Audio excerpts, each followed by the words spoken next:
And we will never stop giving back. You know, we're Matlows at heart. I'm a veteran. I work for an aerospace and defence company who are going to match our donations that we raise. And it's just really exciting. So we'll always keep giving back.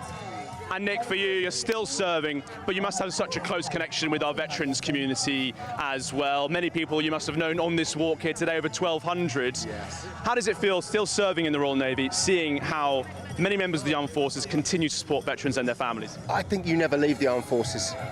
You never leave it, and it's lovely to see that the relationships that you form in service continue after. And you know, we work very hard to stay connected to all of our old shipmates and people that we've worked with for many years and sort of sat alongside in some odd places around the world. GB News, the People's Channel.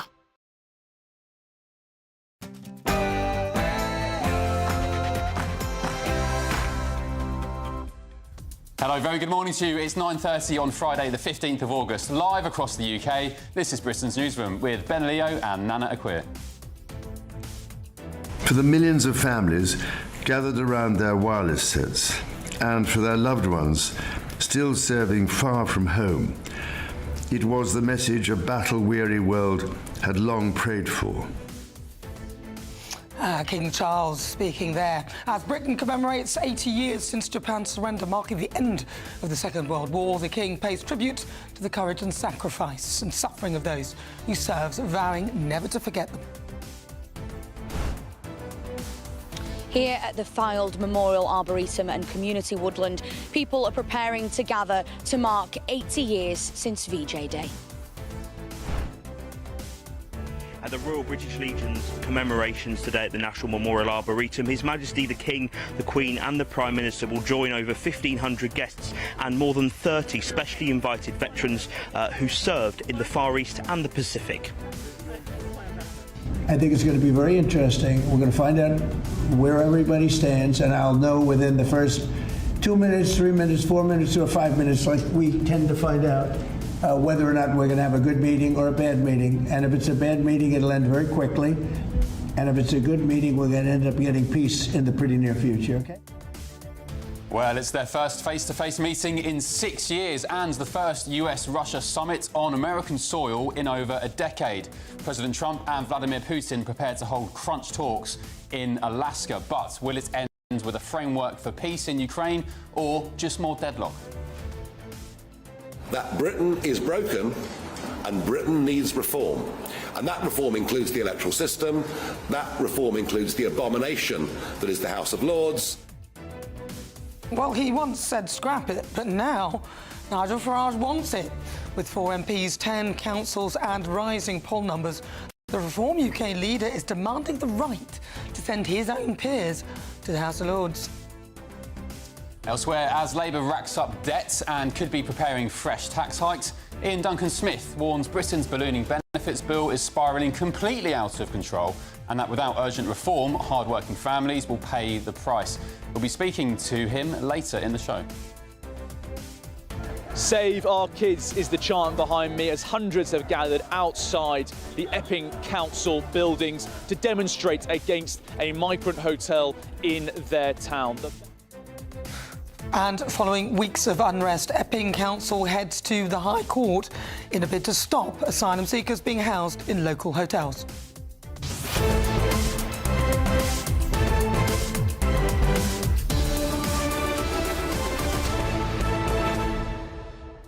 Good morning, thank you for your company. VJ Day commemorations, of course. Zara Sultana, the sort of far-left MP who started this party with Jeremy Corbyn, she said the bombing of Hiroshima and Nagasaki by the Americans in Japan to pretty much end World War II was a crime against humanity. And I thought that was a really good and interesting talking point. Would you agree with that? Would I agree with what she's saying?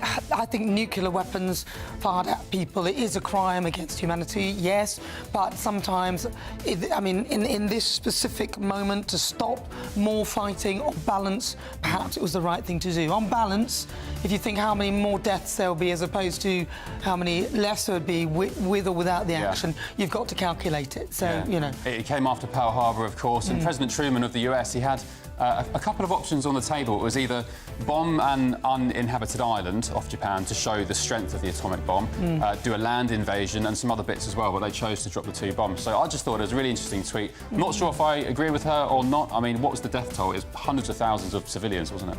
It was, but then again, you've got a world war, so what do you do to stop it? But then, would we like any of that to happen now, nuclear weapons?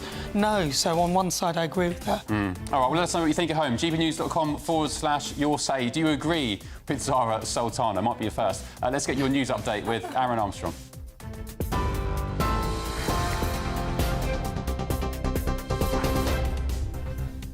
Thank you. Very good morning to you. Our headlines. The government says today's meeting between Donald Trump and Vladimir Putin is an important first step for peace in Ukraine. The US president has hinted at further meetings, including Volodymyr Zelensky and European leaders. The Kings hailed the courage and camaraderie of heroes who fought in the Pacific and Far East in humanity's darkest hour. On the 80th anniversary of VJ Day, veterans will join the King and Queen at a service of remembrance at the National Memorial Arboretum in Staffordshire later. All flights at Manchester Airport were halted this morning following a collision between EasyJet planes which clipped wings while taxiing to the runway. An investigation is underway. Social media influencers will help the government highlight the risks of travelling abroad for cosmetic surgery. A new campaign will explain how tummy tucks and dental treatments can go wrong overseas. And talks on a global treaty to tackle plastic pollution will end later without an agreement as countries remain deadlocked over whether a legally binding deal should include curbs on production and toxic chemicals. There's your headlines. Full bulletin coming up for you at 10 o'clock. Tune into GB News Radio wherever you are, online, on DAB digital radio, on TuneIn, on Radio Player and on your smart speaker. Just say, play GB News.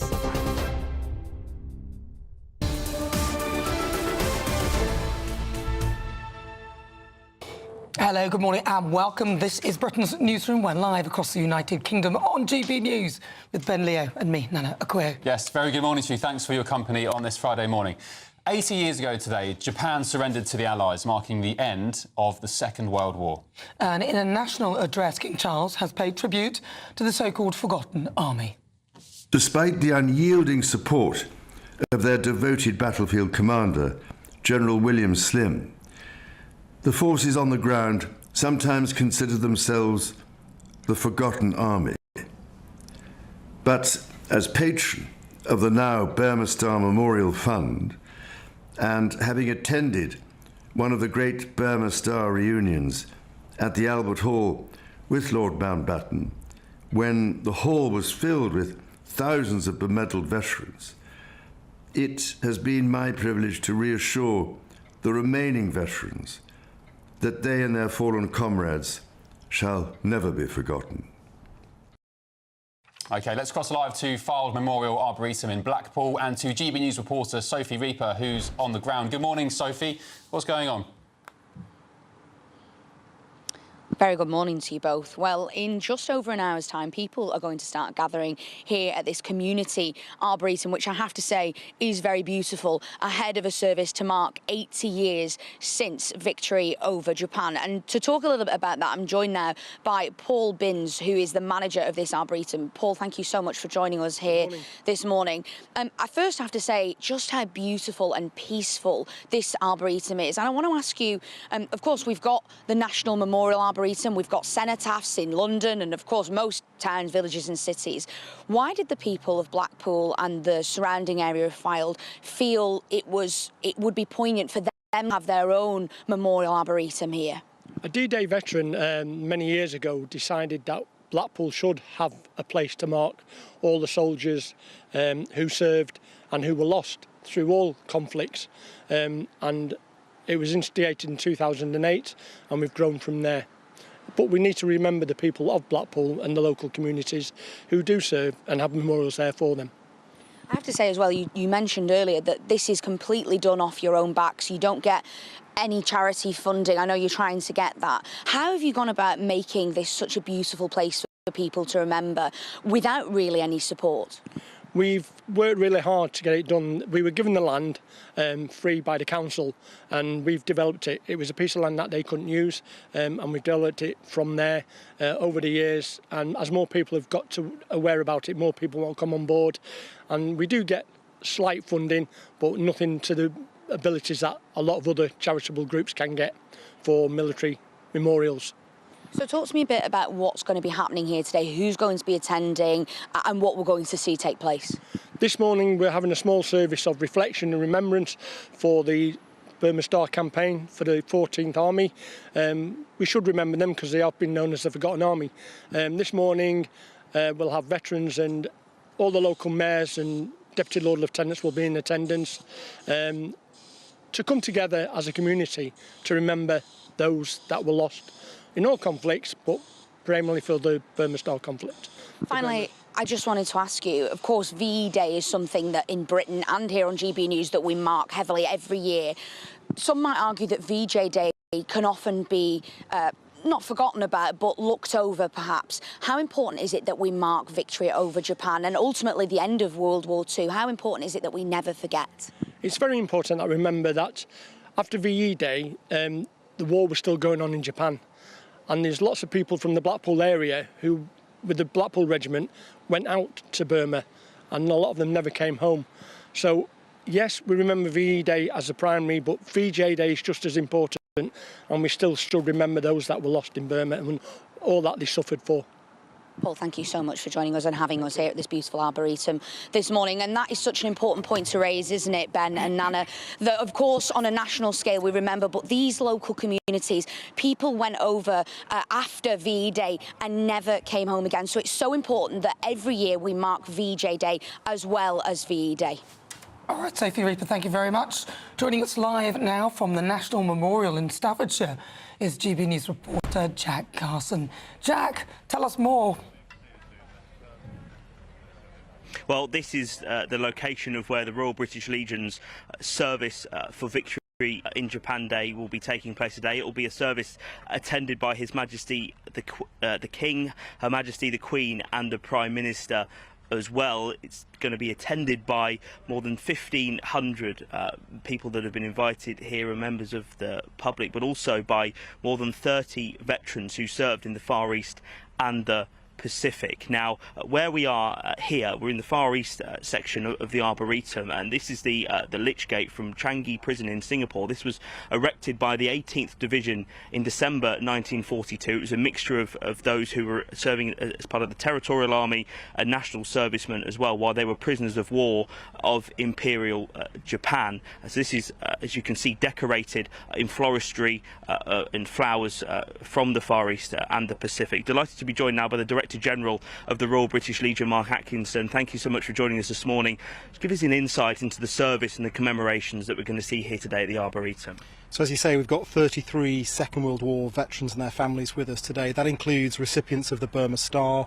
We have a British Indian Army veteran with us, but also 3 civilian prisoners of war. So we're delighted to be welcoming them to this service, making sure they are front and centre and that their stories are heard and told firsthand. So that will all be taking place this morning here at the National Memorial Arboretum, led by the Royal British Legion, and we're delighted that our patron, His Majesty King Charles III, will be with us today, leading the nation in that commemoration. And why is that so important? We've heard in his address today, King Charles saying that many of those who served in the likes of Burma and the Far East and the Pacific think of themselves as the Forgotten Army. So why is it important that they are celebrated and commemorated today? So our job is to make sure they're not forgotten, and they certainly won't be today. They're going to be front and centre of all of our commemorations and remembrance activity, hearing first-hand their stories. There are a dwindling number, very sadly, of Second World War veterans, and so I think it's important while we have the opportunity to hear their stories of bravery and service and sacrifice. We absolutely do that as a nation, and that's the Royal British Legion's job. We lead the nation in remembrance each year through the Poppy Appeal,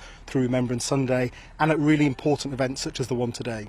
And I suppose you mentioning there the different appeals you've got, the campaigns you've got, it's that education, isn't it? Not just about the younger generation coming through about why remembrance is important, but for current generations who maybe don't necessarily know much about what went on, in fighting Japan. Japan? Absolutely. For many people, the Second World War ended with VE Day, whereas actually it went on for 3 months after VE Day in really difficult conditions. So you'll hear many of the stories today of people fighting in difficult terrain, difficult climate, and for those prisoners of war, really harrowing stories of the conditions in which they were being kept.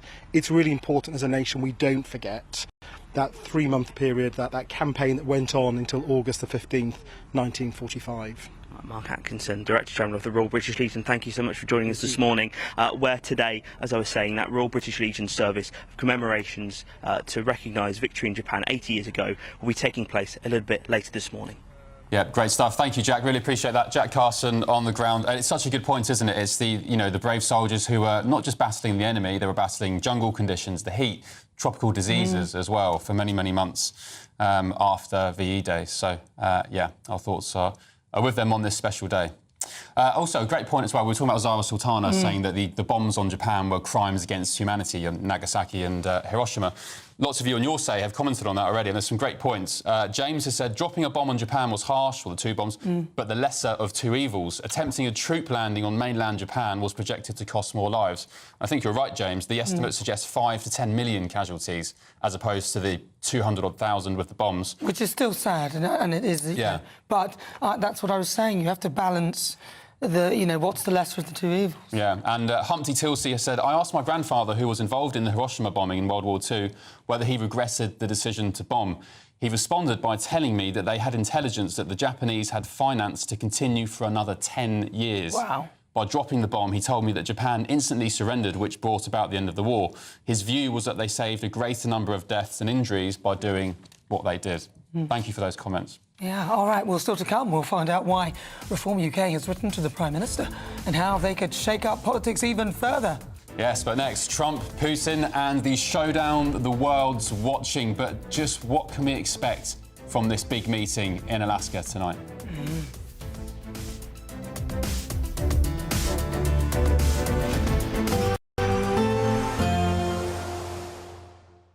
Ready to soak up that holiday sunshine? Won't we need some cover? No worries. All sorted. All Clear Travel Insurance sponsors GB News travel destinations forecast. Temperatures easing a little bit in Spain and Portugal, but it's still going to be pretty hot for the next few days. Pretty humid in Italy with the threat of a few scattered heavy thundery showers. Dry and sunny in Spain and Portugal. As I said, though, temperatures just dropping a little bit here over the next few days. Could be quite breezy for Sicily and parts of northern Tunisia. A bit of a breeze blowing over the Greek islands as well, but plenty of sunshine likely here. Continued risk of a few showers for Italy and Croatia. All Clear Travel Insurance sponsors GB News travel destinations forecast. At GB News, we love to hear from you, our loyal community. So drop us a line at gbnews.com/yoursay. There you can talk to each other and also to the presenters live on air. gbnews.com/yoursay, because GB News is your channel, Britain's news channel. This is GB News, Britain's news channel. Welsh women say they were stunned when an Airbnb host rejected their booking with the only explanation given, because you're from Wales. The pair had planned a night out in Manchester to attend a concert, but now accuse the host of outright xenophobia. One of them joins us now live to share exactly what happened and why she believes it's a case of discrimination. Joining me now is Gemma Louise Goff. Gemma, thank you so much for joining me. I can't believe your story. It sounds astonishing. So basically, you and your friend, you're in your 30s, you're not exactly, teenagers, you're not a group of young men, booked an Airbnb to go and see a gig. Tell me what happened then. Well, we found the Airbnb. It looked really clean. It was in the centre. It was exactly what we wanted. Just a bed for the night. And we messaged, we paid up front, and she then messaged within the hour. Sorry, we had the email saying that it was declined and refunded. So we'd messaged and said, like the message says, really politely, hi, why has it been declined, with a kiss on the end? Yeah. And she literally only wrote that one word, and Wales was in capital letters, so it was more like against Wales. It was utter shock. What did you think when you read? I mean, did you think it was a joke? Maybe she was sort of like, you know, had messaged you when she was drunk and it was just a joke? Or I can't believe anyone would actually say that. I've never faced discrimination on any level before, so the experience was quite surprising and unsettling at the same time. But I was in utter shock. It made me feel instantly like an outsider and not welcome for the simple fact I'm from Wales. GB News, the People's Channel. Join me, Nana Akwe, for an informative, interactive news programme with a difference. It's fun. No, he didn't say that, Dave. I'm so surprised. I think there's an element of truth to that. Join me from 3 p.m. every weekend, only on GB News, Britain's news channel. In the GB Newsroom, we bring you the news as it happens. With our team of dedicated journalists across the UK, we're ready to keep you up to date with what's happening every half an hour, every single day. Bulletins here on GB News, the People's Channel, Britain's news channel.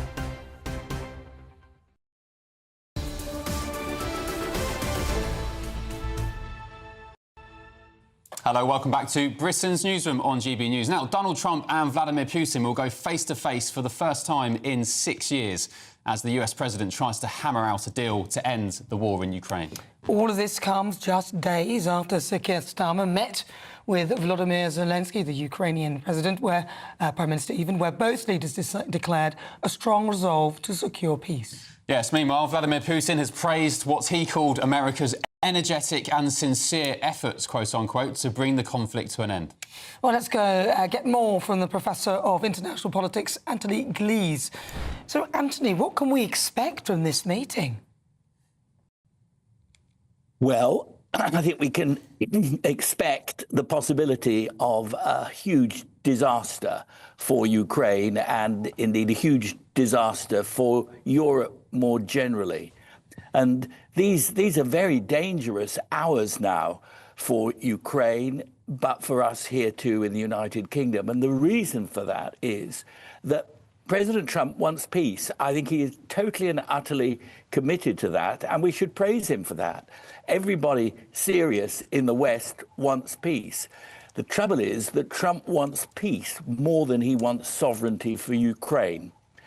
And that is Trump's Achilles heel. So my great fear is that the Anchorage meeting will produce perhaps a ceasefire that may lead to peace, or it may produce a situation where there's no ceasefire and Trump, the only person who can really stop the war properly, walks away, but that Putin comes out the winner. He is already, in a sense, the winner. He's made it absolutely clear he's not changing his position in respect of the 5 chunks of Ukraine that he's already conquered by force of arms. He's not going to give them up. And if he doesn't give them up, any deal that is done will mean that eventually the whole of Ukraine will fall under Putin's boot. And once that happens, the rest of Eastern Europe will start to crumble. Right, OK, Anthony. President Trump has said that a potential second meeting involving Zelensky himself would be more important than today's meeting with Putin in Alaska. And Trump has said that he'll call Zelensky to arrange a second meeting if today goes well. So Zelensky is at the table at some point of this process. Well, I mean, what everybody knows, because we've all seen it, is that Trump has not only not understood why Ukraine is fighting for its sovereignty and its liberty from Putin's Russia, but that he also felt able to humiliate President Zelensky in front of the world. And that humiliation, even though, yes, it's got better since, that humiliation puts Zelensky in a very weak position. Indeed, the very fact that Trump and Putin are going to meet about Ukraine without Ukraine being there puts Ukraine in a subservient position and raises Putin up into being a global leader, which is exactly where Putin wants to be. Putin is a poker player.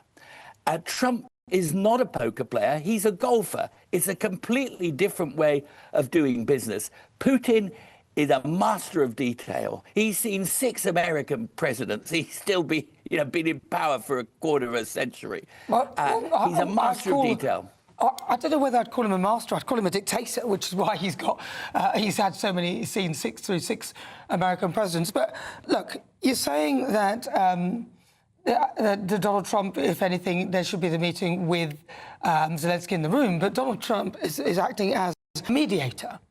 And he's even said that the most important meeting is the one with Vladimir Zelensky. So, he knows where he's at. And Vladimir Putin just can't be trusted, full stop. Well, excuse me, I don't think you can mediate. If a burglar comes into your house and says it's his house and you can go to hell, how do you mediate between the person who owns the house and the person who's moved in and is squatting there? It's true. There's only you way make a good point, Anthony. You make a very good point. Listen, it's been good talking to you. Thank you very much. We're running out of time. That was Professor Anthony Cleese. He's an of international politics. Thank you, Anthony. Still ahead, the Defence Secretary brands Reform UK leader Nigel Farage a Putin apologist. Is he right? Back in a sec.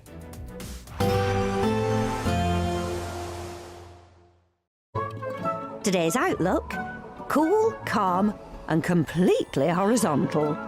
Boxed Aircon sponsors the weather on GB News. Morning, welcome to your latest weather update from the Met Office here on GB News. For most, today is going to be a very warm summer's day. It's actually hotter than yesterday across the south, but turning a little cooler across the far north of Scotland, where there's some thick cloud around at the moment, even a little bit of drizzly rain across the Northern Isles, edging into northern parts of the mainland of Scotland, and a few showers, light showers possible across Aberdeenshire. But for most places, dry and fine with quite a bit of sunshine over northern England, Wales, the Midlands, southern England too. Sunny spells in Northern Ireland.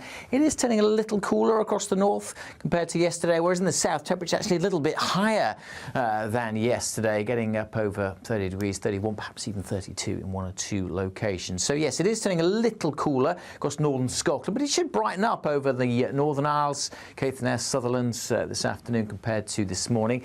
A bit more cloud here and there across central parts of Scotland, but even so through the central belt, southern Scotland, Northern Ireland, decent spells of sunshine through the day. Some cloud bubbling up over northern England and a bit more cloud just threatening to push in from the North Sea. That'll keep things a little cooler, especially as the breeze picks up along some of these eastern coasts across England. It's low cloud becoming more widespread as we go through this evening and overnight to be a feature of the weather into the weekends. But many southern and western parts staying dry and clear through the night.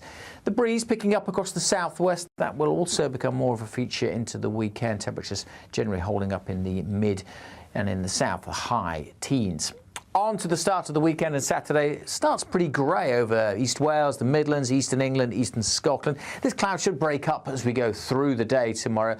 Parts of the east coast may just stay a little misty and murky through the day, but elsewhere, many places dry, fine and sunny. Temperatures perhaps not quite as high, peaking probably southwest England, South Wales, but will be quite gusty in the far southwest. Goodbye. Today's outlook: cool, calm and completely horizontal. Boxed Aircon sponsors the weather on GB News.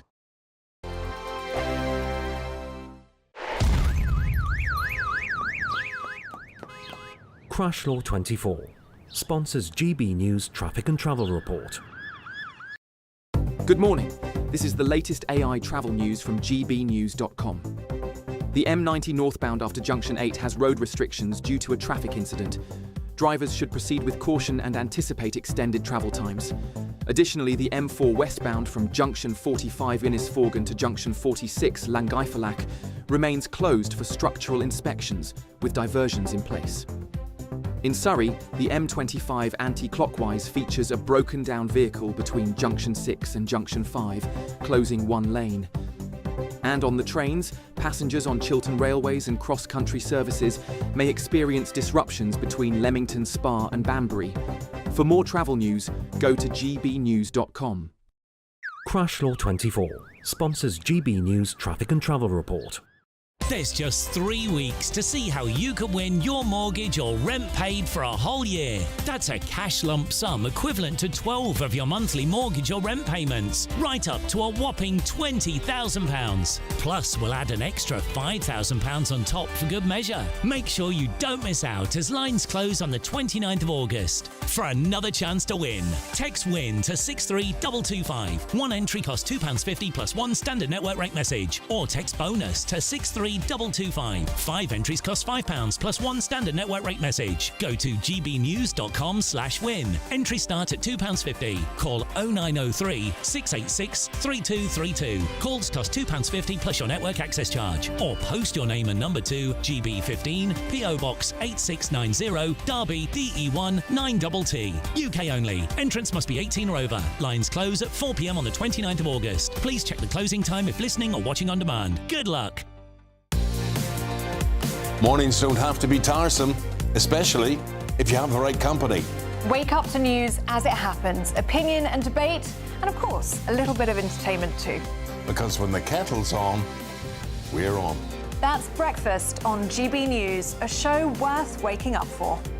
Every morning from 6 a.m. Only on the People's Channel, Britain's news channel. We'll spread the news, you spread the word. From the school run to the home run, watch a new show for all of Britain. He can say whatever he wants. A straight talking show where all voices are heard. And, you know, when are we going to stop talking about smashing the gangs and actually do it? With the stories that matter from every part of our country. There's a bit of a crash landing there for your Chancellor. Bold, fearless and standing up for you. That's me, Martin Daubney, 3 p.m. till 6 p.m, weekdays, here only on GB News. The People's Channel, Britain's news channel.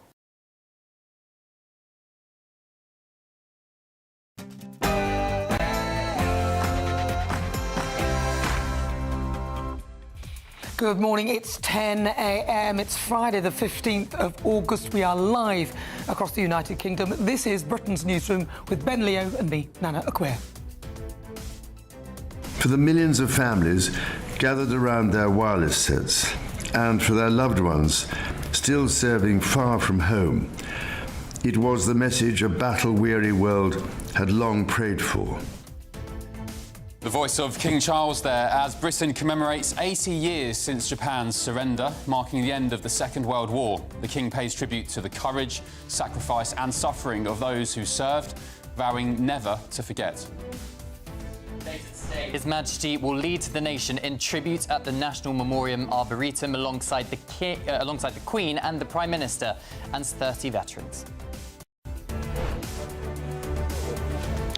Here at the Fylde Memorial Arboretum and Community Woodland, in just 1 hour's time, the seats behind me will be filled as people prepare to gather to mark the 80th anniversary of VJ Day. I think it's going to be very interesting. We're going to find out where everybody stands, and I'll know within the first 2 minutes, 3 minutes, 4 minutes, or 5 minutes, like we tend to find out whether or not we're going to have a good meeting or a bad meeting. And if it's a bad meeting, it'll end very quickly. And if it's a good meeting, we're going to end up getting peace in the pretty near future, okay? It's their first face-to-face in 6 years and the first US-Russia summit on American soil in over a decade. President Trump and Vladimir Putin prepare to hold crunch talks in Alaska, but will it end with a framework of peace in Ukraine or just more deadlock? That Britain is broken and Britain needs reform. And that reform includes the electoral system, that reform includes the abomination that is the House of Lords. Yes, he once said scrap it, but now that man there, Nigel Farage, wants in. With 4 MPs, 10 councils and rising poll numbers, of course, the Reform leader is demanding the right to send his own peers to the House of Lords. That's right. Nigel Farage, Reform UK leader, demands peers at the earliest opportunity. He needs them, of course, to get through laws if he wins the next election. He's led for 82 consecutive polls. The pressure's now on Keir Starmer. As Labour racks up debt and could be preparing fresh tax hikes, Ian Duncan-Smith warns that Britain's ballooning benefits bill is spiralling out of control and that without urgent reform, hard-working families will pay the price. We'll be speaking to him later on in the show. Save our kids is the chant behind me as hundreds have gathered outside the Epping Council buildings to demonstrate against a migrant hotel in their town. And following weeks of unrest, Epping Council heads to the High Court in a bid to stop asylum seekers from being housed in local hotels.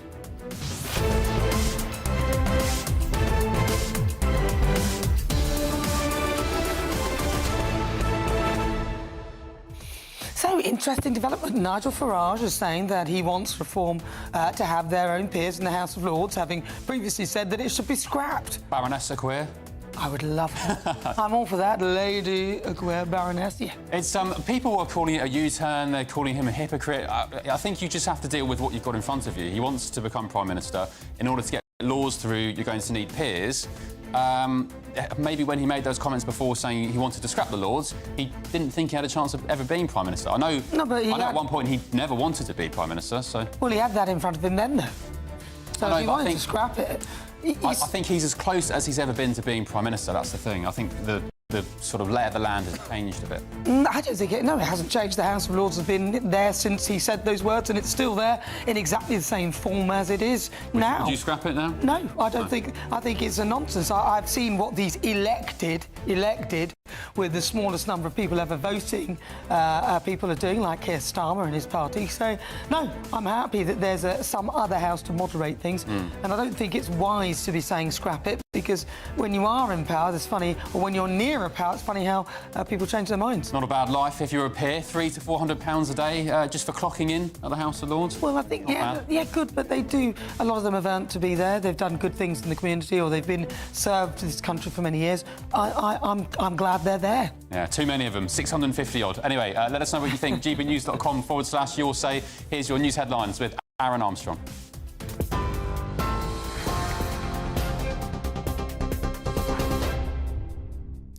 Thank you very much. Good morning. Our headlines. President Trump will meet Vladimir Putin in Alaska later to discuss ending the war in Ukraine.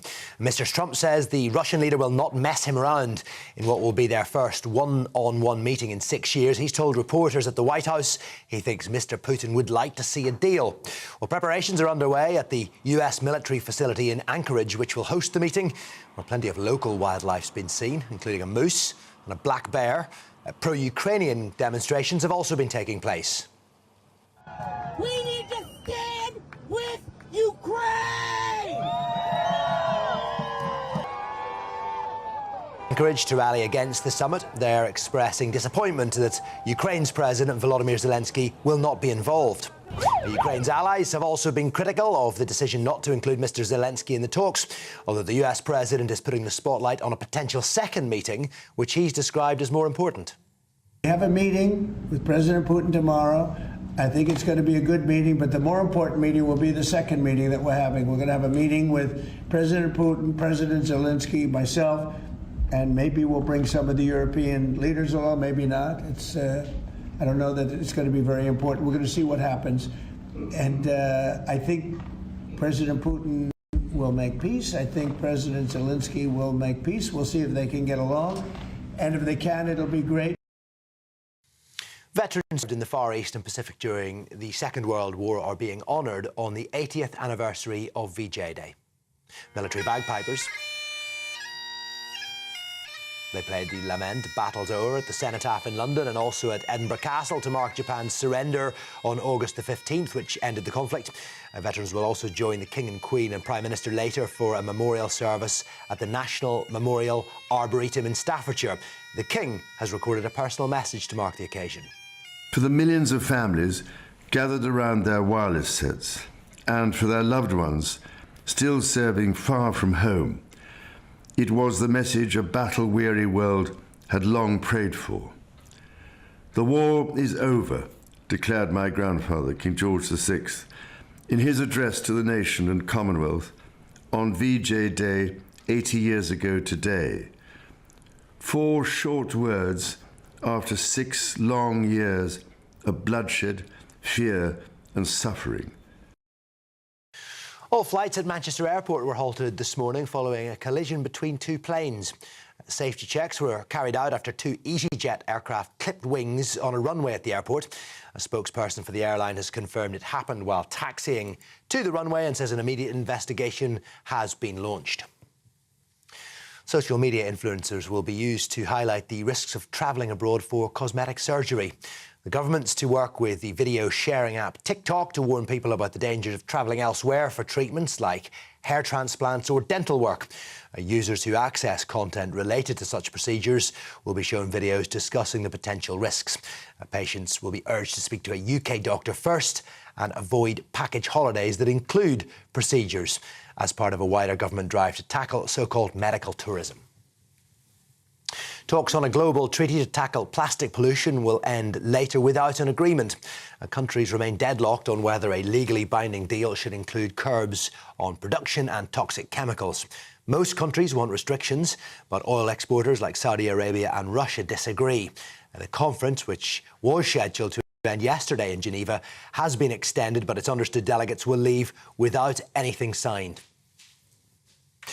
A new photograph of the Princess Royal has been released to mark her 75th birthday. The photograph was captured last month at Gatcombe Park. That's Princess Anne's private residence and equestrian estate in Gloucestershire. The official portrait shows Anne wearing a clean-lined, colour-blocked royal blue dress. So I'm told. Those are the latest GB News headlines. I'll be back with more at 10:30.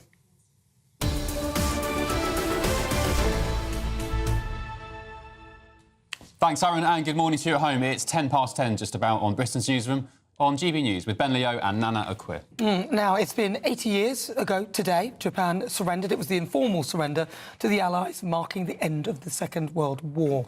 In a national address, King Charles has paid tribute to the so-called Forgotten Army.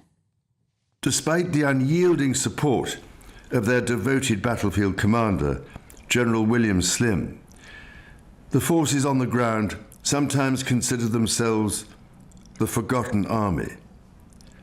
But as patron of the now Burma Star Memorial Fund, and having attended one of the great Burma Star reunions at the Albert Hall with Lord Mountbatten, when the hall was filled with thousands of bemedalled veterans, it has been my privilege to reassure the remaining veterans that they and their fallen comrades shall never be forgotten. GB News Royal correspondent Cameron Walker joins us live in the studio now. Cameron, good morning. Good morning. Is that the kind of marking of commemoration we'd expect from the King? Some arguing perhaps that more should be done to mark VJ Day? Yeah, I mean, it certainly is. The King, of course, echoing the words of his grandfather, King George VI, who literally 80 years ago addressed the nation, the Commonwealth and the Empire, declaring that the war was over, thanks to the so-called Forgotten Army of British and Allied fighters in the Far East. Of course, VE Day happened in May. We all remember those big commemorations marking 80 years since that happened. And a lot of people on the home front were like, great, Nazi Germany no longer a threat, the war is over. But of course, thousands and thousands of British troops were still fighting the Japanese in the Far East. And that is what today is all about, commemorating those soldiers. We're expecting 33 veterans to attend the National Memorial Arboretum in Staffordshire later on, ranging from 96 years old to 105. The King is going to be joining them and meeting them.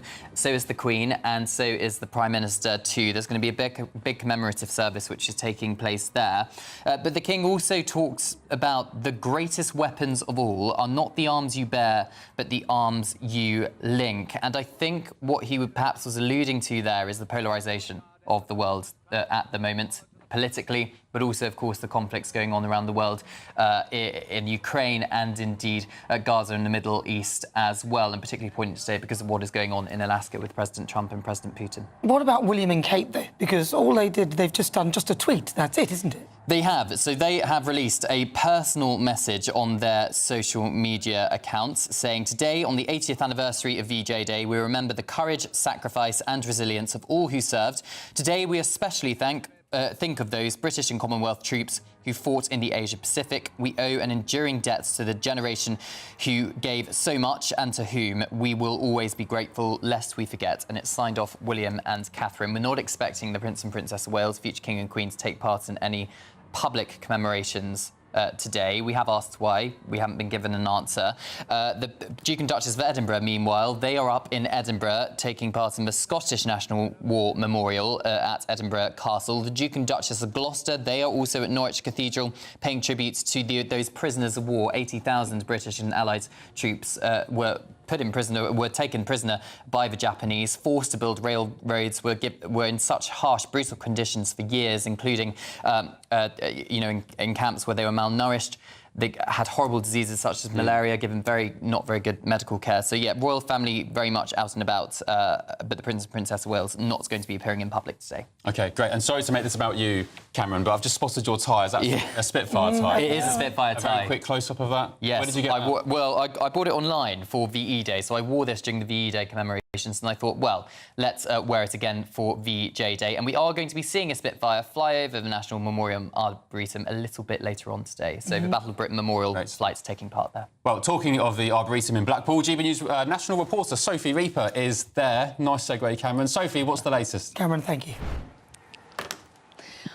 Good morning to you both. Well, I have to say we're joined now by a very special guest, Liz Clayton, who has done so much work for this garden. And Liz, we're sat right now, aren't we, in the Burma Star part of the garden. Yes. Now, not a lot of people might know about the Burma Star and what that represents on VJ Day. Just talk to us a bit about that and why it's so important that we have this particular area in this arboretum. Well, the Burma Star was made up of holders of the Burma Star. They were the ones that got the Burma Star medal, and the different associations throughout the country. They all have their own area. This is Blackpool, and we had very big reunions.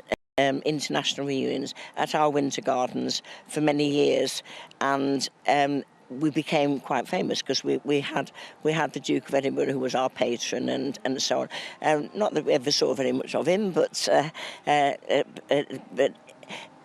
Burma Star is now it's only for Burma Star holders and their families, of course, and that is linked together with the Far East Prisoners of War, which is FIPO, and they are now. We've nearly finished because all the holders are literally dying. We have no holders of Blackpool Association left.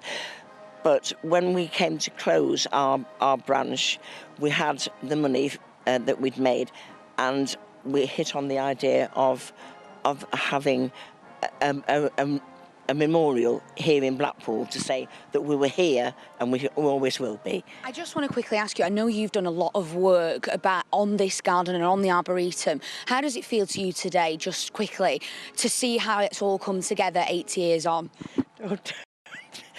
I am just absolutely overwhelmed. Absolutely overwhelmed to see how it's grown, and with all the love that's come into it, and to have the obelisk and the railway, and to remind people of what it was like. We have the Changi Gate, which was from Changi Jail in Singapore. That is a scale model, and this place is just a complete living reminder of what is, and we should never ever forget. And if you come in here, this is what you see. This is Burma during the war, and those who came back, and it's just amazing. Liz, that's so emotional. You're making me emotional. Thank you so much for joining us. It's so important, I know, to you and to the people of this area to remember, and that is exactly what we're going to do today. So thank you so much for joining us. Thank you very much indeed. Thank you. Yes. Sophie, thank you so much. I'm getting emotional as well listening to that great interview. Thank you, Sophie Reaper, on the ground in Blackpool. Do you know the plane that dropped the bomb on Hiroshima, the Enola Gay? Do you know why it was called the Enola Gay? Oh, I knew before. I've forgotten. What is it? Well, because it was named after Paul Tibbets Jr. in honour of his mother, who was called Enola Gay. Yeah. And what was the name of the other plane? There was from Nagasaki. Oh, I don't know. Was it Little Boy or Little Boy? Oh, no, that was the name. It was its nickname. Oh, right. So they nicknamed it that. Yeah, that was its nickname. Such a good... we mentioned at the top of the show Zara Sultana's comments about the bombs on Nagasaki and Hiroshima being crimes against humanity, and so many comments. I mean, I think the consensus is that a land invasion of the United States, if Truman went ahead with that, then it would have been 5 to maybe 10 million casualties. So the consensus is that although 200,000 people died in those bombings, it was the correct thing to do. Right, well, time for the Great British Giveaway now. We've got something brilliant to share with you. I love this. Jane from Manchester became our biggest cash winner yesterday. And here's the moment we called her to give her the wonderful news. Jane, are you sitting down?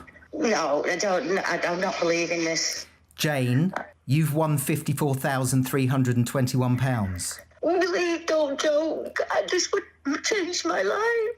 Jane, you have won £54,321 with GB News. Congratulations.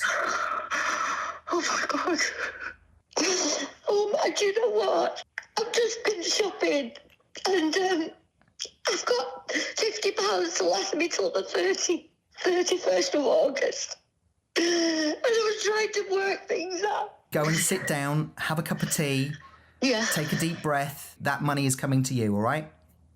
Oh, my God, thank you so much.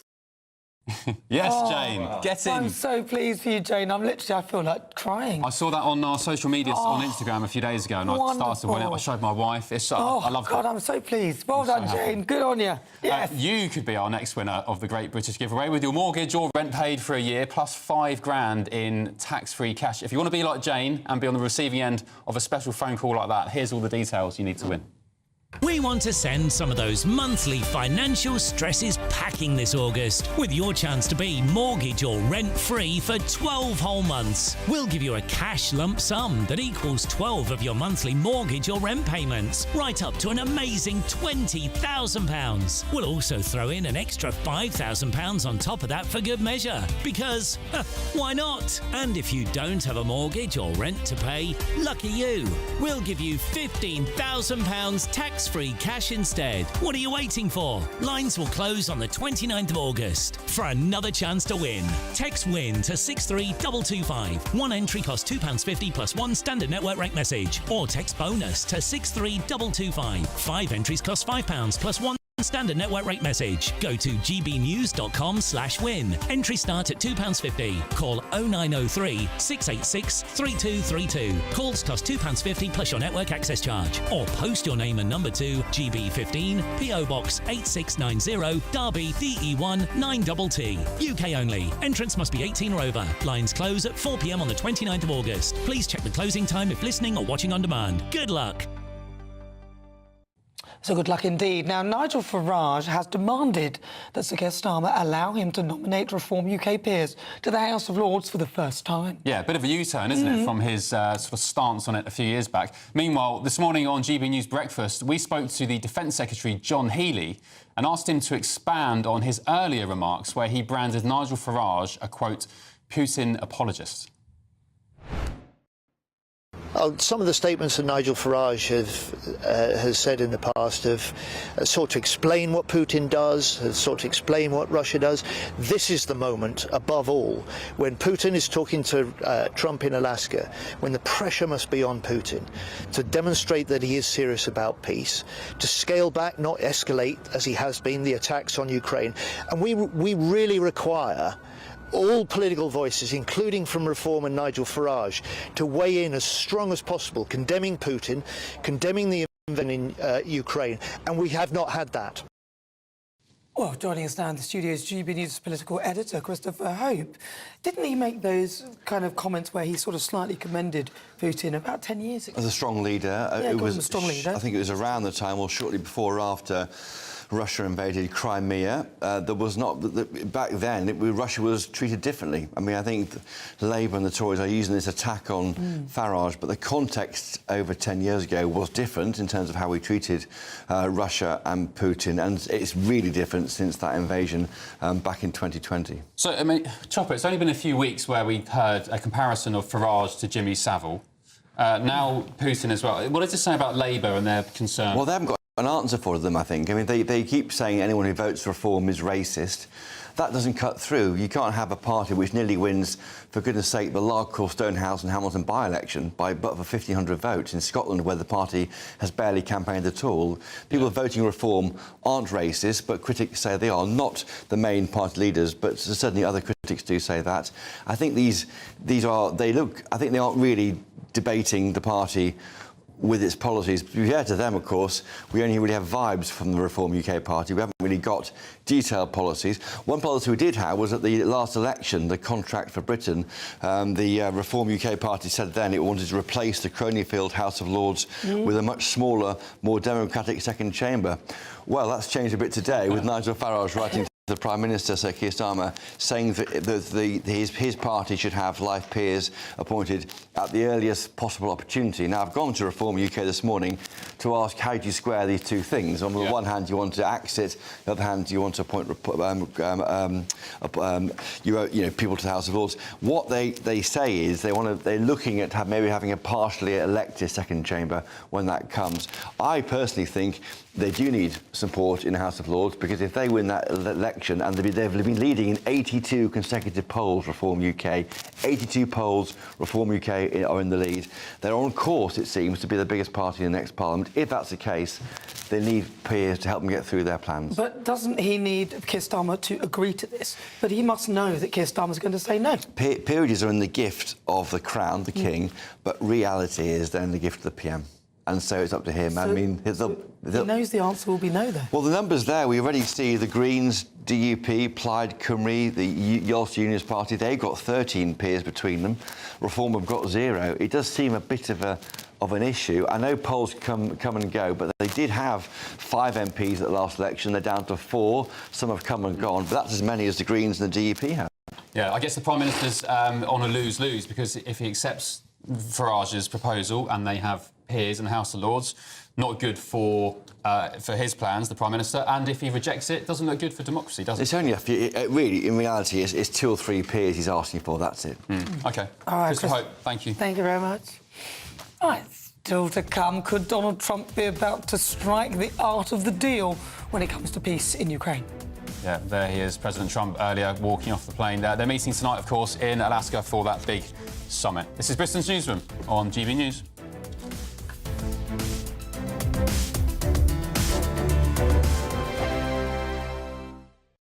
Westminster's full of talk, but out here, it's the real world. Am I allowed to talk now? No, that's it. This is where it matters, real people and real lives. That's what politics is all about. In fact, has Trump made a good start? No. Straight answers, no spin, and just a couple of pints. How many fingers have I ever got up? About 10. So join me for Lee Anderson's Real World every Friday at 7 p.m, only on GB News. The People's Channel, Britain's news channel. This is GB News, Britain's news channel. This is the small boat crossing that everyone can cheer on, going from Fulham all the way back to HMS President in the city of London. It's going very well. I've walked 10 miles this morning with some armed forces veterans, their families, campaigners. GB News is raising money for SAFA and other armed forces charities as part of that Armed Forces Day celebration. Amazing viewers and listeners have raised £2,000 already. And after that gruelling 10-miler, which I have to say was done at quite a gentle pace, and now being treated to this luxurious return back to the starting point on board an HMS, a Royal Navy vessel. This is President 01. This is a training vessel that they use for reservists and also Royal Navy sailors as they make use of the Thames. We've had some great sights already. As we've been going back, we've seen plenty of people taking part in that SAFA 13 Bridges march, waving down on us. I think they're probably slightly jealous that they're still working away and we're enjoying the hospitality of the Royal Navy. But over 1,200 people taking part today, Dawn. Over 150 of them military reservists like myself and Will Mayrick, the producer for today's programme, doing excellent work. He's an RAF officer, in fact, I have to call him sir, which can get very embarrassing. But we're doing great work today, I think, really showcasing the armed forces. It's been amazing to speak to so many veterans, their families, and also many serving personnel on this march today as well. And we're just coming under, there's Vauxhall Bridge there. We've got MI6 to the right, very exciting. Always a beautiful sight, that iconic building. And there's going to be a lot of people still on the march as we go past, we accept. We just had some waves from the bridge earlier. GB News, the People's Channel. You want to know what's really going on in the corridors of power? Labour don't know what to do with you half the time, and that makes you quite lethal in the chamber. Get behind the headlines with Chopper's Political Podcast. Join me, Christopher Hope, as I sit down with the great and the good of British politics. We'll see where this ruling takes us. These are the stories shaping our nation. Chopper's Political Podcast, available now on all platforms. Listen in and stay ahead.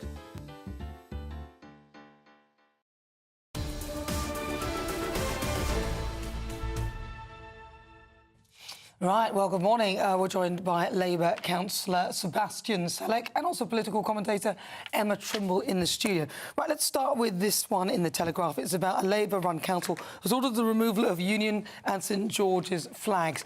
Although I must say the person who typed this out has missed one letter on this.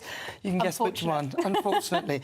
So, Emma Trimble, we'll start with you. It's absolutely outrageous, particularly given that Birmingham, as we've seen lots of footage of it in recent years, it's something that the people who are behind these flags have pointed out, have been flying Palestine flags and, you know, all sorts. And what they're saying is that it's dangerous for pedestrians and road users to have these flags on the, you know, attached to lampposts and so on. But the people who have put these up have done it as a kind of, they fundraised, I think it was £2,500 for this sort of patriotic outpouring to basically say we're not ashamed of being British, we're proud of our country. And now the council that can't even pick up the bins, because remember this is Birmingham, they've got the bin strike, they can't even find the personnel to go around and pick up the bins, but they can find people to go around and clean up all of the flags. What a bunch of jokers, Samuel. Well, this is... They are, Sebastian, they're Labour-run, though, aren't they, Birmingham? They are Labour-run, and do you know what? I want to see more George crosses, more Union flags across our country, but there's a crucial detail we're missing out here. Birmingham Council is upgrading the lampposts. They're installing LED lampposts, brand new, shiny things. They can't do that with flags on them. It's a basic thing that you have to have a lamppost clear if you're going to pay someone to climb up there and install new lighting. It seems like it's just a pathetic excuse to me because, I mean, for a start... if that were the case, they could just say to the people who put them up, because there's a group who has organised this, they could just say to them, OK, we're going to do these LED light bulbs, but you can come and you can put your flag back up afterwards. That's not what they've said. What they've said, yes, they have said that they are changing the light bulbs, but what the primary reason they've given is that it's not safe for pedestrians, which is nonsense because these flags are, you know, so high. Take it from me as a councillor, we have people sticking things on lampposts all the time. Yes. And the reality is it's just not allowed because you could put anything there. You have members of the far left doing it as well, and we campaign to take those down because it's against the rules. So you can't have anything on lampposts. It's not. But the flag of this country is not anything, and it's quite possible. But it doesn't mean it's an exception to the rules. Well, it can be an exception. Well, why should it be an exception? Because it's the flag of this country. It's quite possible. Stick it anywhere, then? It's quite possible for councils to have general rules, and also in some cases be specific and say it's absolutely fine to have the flag of this country flying from lampposts. I don't care if it's the Union Jack or the Jolly Roger. It's against the rules. What does a computer says no? Sorry, you can't put that flag there. There's a good reason for it because you can let anybody stick anything on a lamppost and you have no control over what it is. I live that in my ward. It's a real problem. Emma is saying in this case, when it's the flag of our country and our union, that should be a very, you know, that should be allowed. Imagine this happening in America. Imagine you going to New York and the New York City Council banned American flags flying from buildings and houses. Well, look, if a flag falls down, covers a windscreen and there's a car crash and someone dies, does it really matter what the flag is? Has that ever happened? I don't know. Well...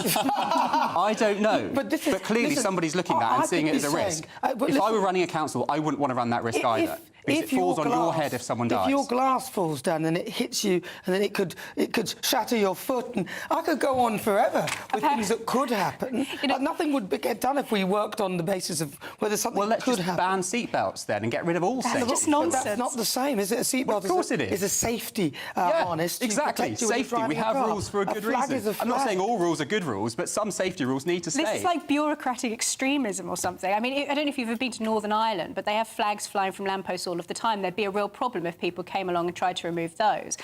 Sure, and they're installed officially by people, I'm sure, who have done that to certain safety guidelines, not random residents. Can I just come back to you with the flag and the seatbelt? Go for it. We know we've seen people die in car accidents when the seatbelt has not been on. As a result, we haven't seen anyone die from a flag falling off a lamppost. Well, because it's not common to attach flags to lampposts. You've got a council who's making that calculation and saying, we don't want to be responsible if someone dies, and I think that's really sensible. If we can avoid road deaths, we should probably do it. I think it's fairly common in Birmingham, where they've got so many of these Palestine flags up that they didn't bother to come and take down for a long period of time. If that's the problem, if it's a safety issue, then surely somebody from the council, if they've got the manpower to take them down, can step in and say, well, let's talk about how we can more securely attach these flags to the lampposts. Let's not get distracted from the main point here. They're replacing the lampposts with new ones. That's why these are coming. The main point here is that they're removing the flags. When were they going to be replacing lampposts? Is it when the flags are up that they decided it, or did they say that beforehand? Well, I mean, the two reasons that they've given is the safety reason and that they're trying to change the light bulb. Sounds like they don't really know what the answer is. They just don't want the flags up. Sounds like they're trying to find a bureaucratic excuse for removing them because they don't like the patriotism of it. And actually, what's interesting about this is that the people who are behind this, including one person who's a former police officer, has come out and said, you know, this is going to upset people in the local area. You know, they're not saying that people should go out and cause any kind of chaos for this, but in other places around the country, maybe in these areas that like high Muslim populations, they might go and cause a fuss if you tore down the flags, but they're not likely to do it in those areas. Yeah. OK, interesting. In the next hour, we're going to be talking about Farage's U-turn on the Lords. I'm keen to know your thoughts, Sebastian and Emma, on that. In the meantime, let's get a news update with Aaron Armstrong.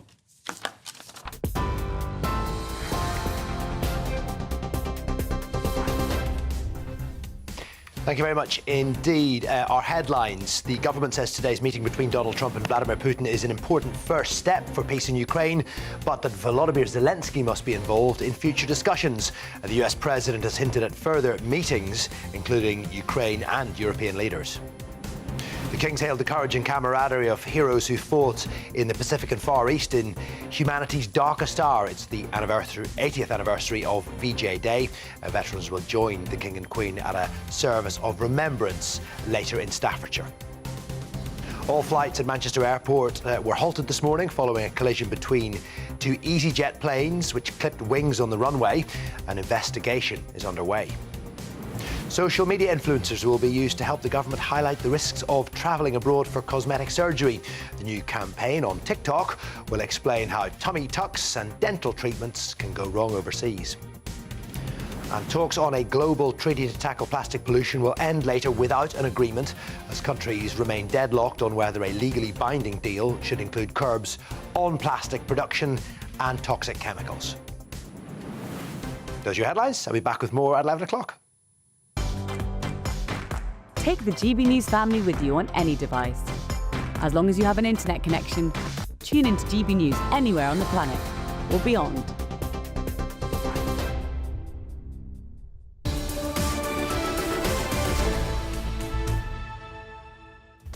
Good morning. Still to come, millions on benefits, soaring costs and a system under strain. Can this government fix it, or is it beyond repair? This is Britain's Newsroom on GB News.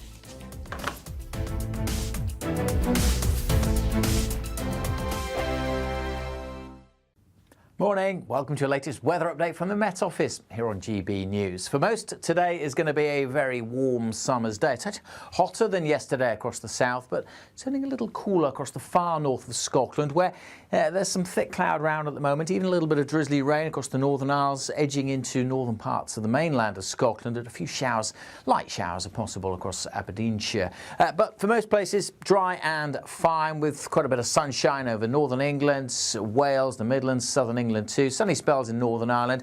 It is turning a little cooler across the north compared to yesterday, whereas in the south, temperature actually a little bit higher than yesterday, getting up over 30 degrees, 31, perhaps even 32 in one or two locations. So yes, it is turning a little cooler across northern Scotland, but it should brighten up over the Northern Isles, Caithness, Sutherland this afternoon compared to this morning.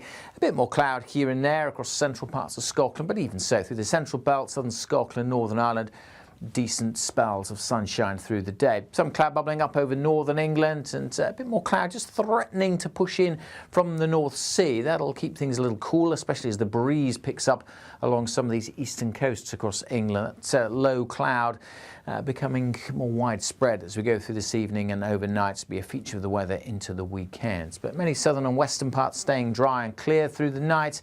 The breeze picking up across the southwest, that will also become more of a feature into the weekend. Temperatures generally holding up in the mid and in the south, the high teens. On to the start of the weekend, and Saturday starts pretty grey over East Wales, the Midlands, Eastern England, Eastern Scotland. This cloud should break up as we go through the day tomorrow. Parts of the East Coast may just stay a little misty and murky through the day, but elsewhere, many places dry, fine and sunny. Temperatures perhaps not quite as high, peaking probably southwest England, South Wales, but will be quite gusty in the far southwest. Goodbye.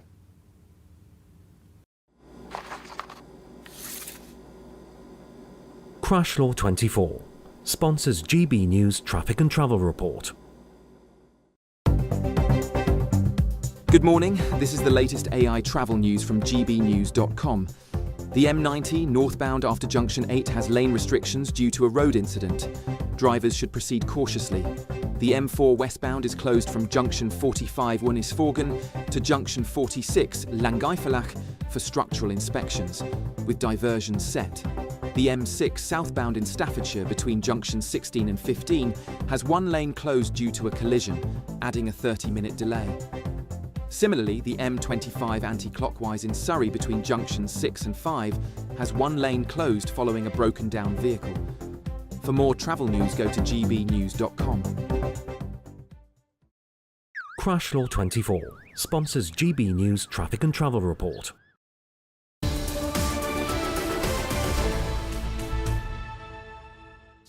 Hello, welcome back. Now, President Donald Trump and Vladimir Putin will go face-to-face for the first time in 6 years tonight as the US president tries to hammer out a deal to finally end the war in Ukraine.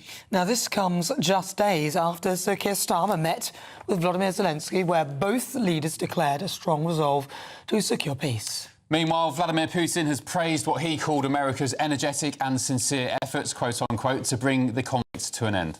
Well, joining us now in the studio is US political commentator Jennifer Ewing. So this meeting in Alaska, what can we expect?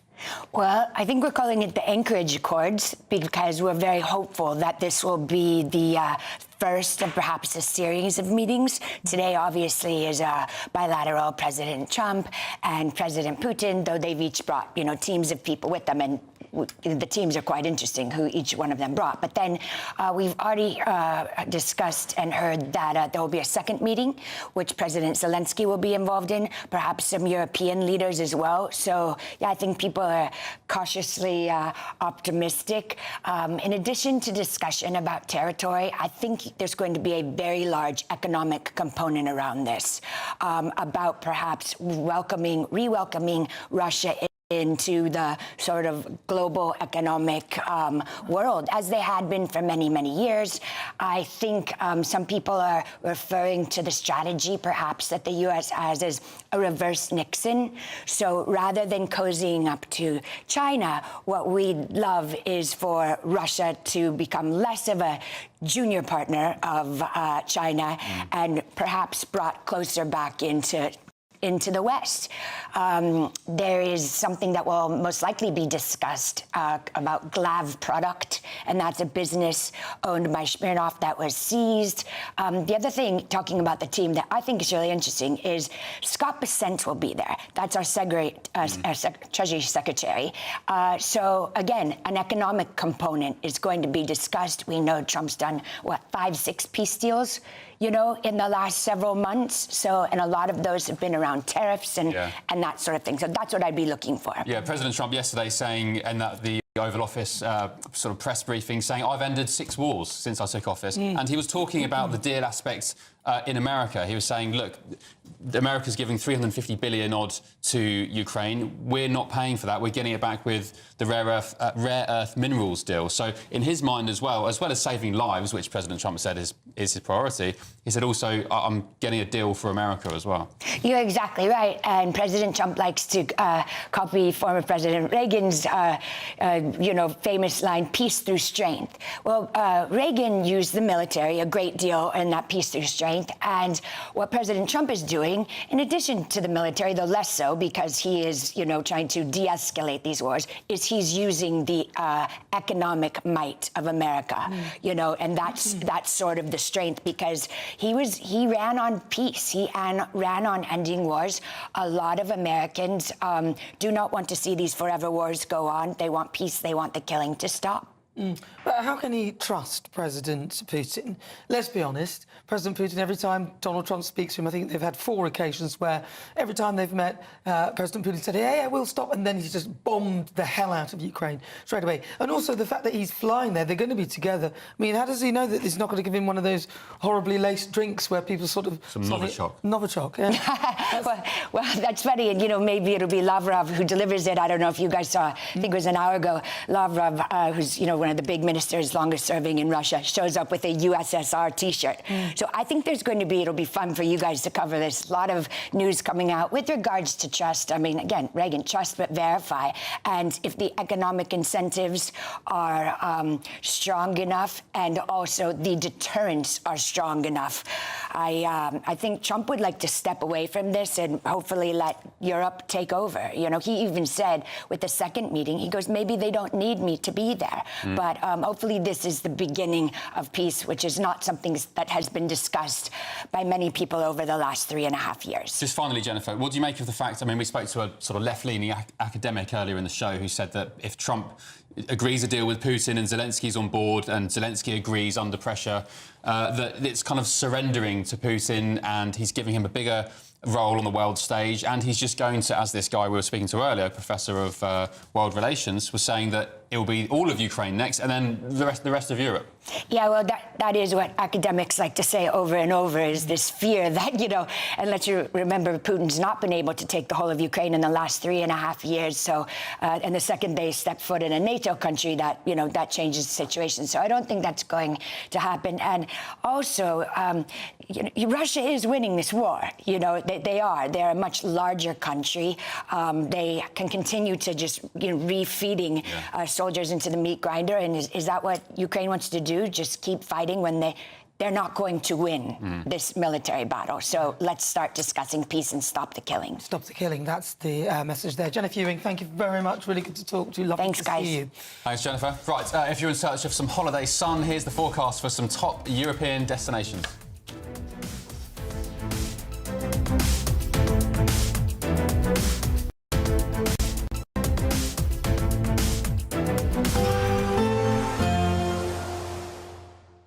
I forecast a perfect holiday in the sun.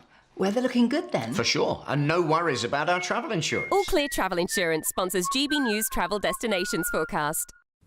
Temperatures easing a little bit in Spain and Portugal, but it's still going to be pretty hot for the next few days. Pretty humid in Italy, with the threat of a few scattered, heavy, thundery showers. Dry and sunny in Spain and Portugal. As I said, though, temperatures just dropping a little bit here over the next few days. Could be quite breezy for Sicily and parts of northern Tunisia. A bit of a breeze blowing over the Greek islands as well, but plenty of sunshine likely here. Continued risk of a few showers for Italy and Croatia.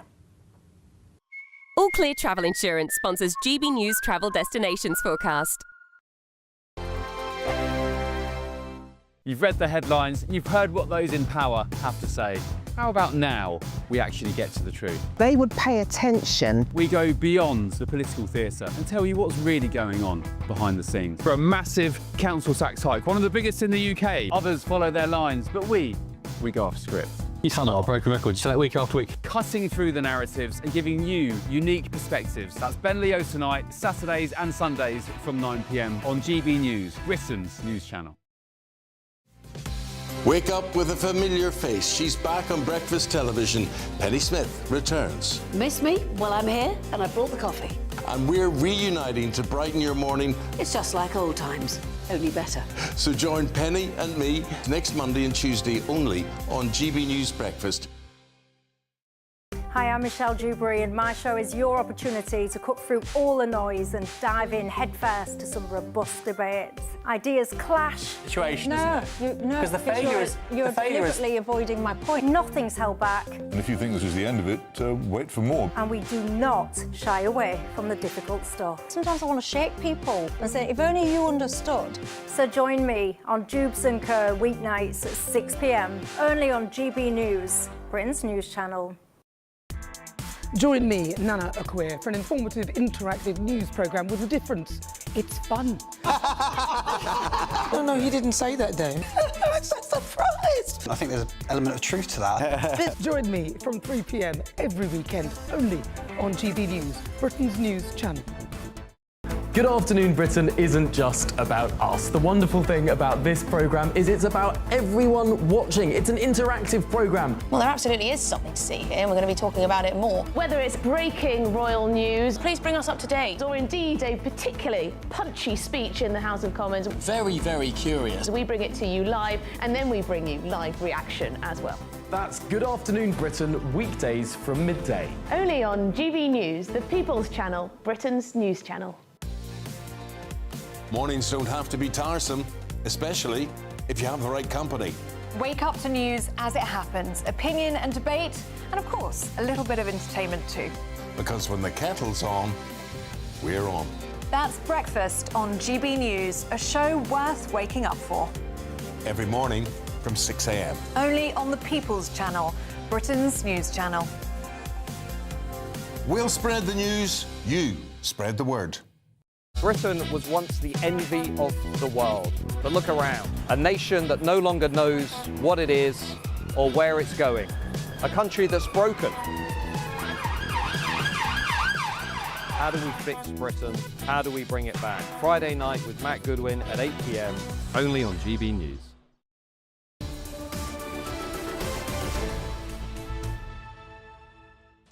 Hello, welcome back. It's fast approaching 10:49 on Britain's Newsroom on GB News with Ben Leo and Nana Akwe. Yes, good morning to you. Now, the number of people on universal credit has increased by 1 million since Labour took office. 1 million since July last year. I mean, that's insane. I mean, yeah, a city the size of Birmingham. To put that in context, a city the size of Birmingham in population in just 12 months. Wow. Former leader of the Conservatives, Sir Ian Duncan-Smith, says the welfare bill has to be tackled. And he joins us now. Good morning, Ian Duncan-Smith. Thank you for your company this morning. Shocking figures, shocking statistics. I mean, first of all, let's start with 1 million more people on universal credit since Labour took power. I mean... 12 months. Yeah. Shocking. Your take? Yeah, well, it's ridiculous, really. When I left office as Secretary of State for Work and Pensions, we'd managed to get to the position where we had the lowest number of workless households since records began. We were getting 1,600 people into work every single day, and long-term unemployed had completely collapsed. Now we're seeing that there's about 1 million young kids neat, and likely joined by another 180,000 after school absences now have rocketed in the last year and a half. Real problems ahead, and the incentive is you can earn more money on benefits than you can if you're in work. I think for a normal set of benefits, about 2,500 more than somebody on minimum wage, and for somebody like a lone parent with ADHD and a child with conditions, it can be anything up to 14,000 more than somebody on the minimum wage. And so the problem you've got really is the incentives are all wrong, and the disincentives have gone absent. For example, during COVID was the big problem. They slackened everything off, so we didn't get any face-to-face meetings, which is one of the ways that you deal with people you think are scamming the system. The second thing is they took away all the disincentives, such as penalties if you fail to go to an interview, fail to take a job on offer, deliberately get yourself made unemployed.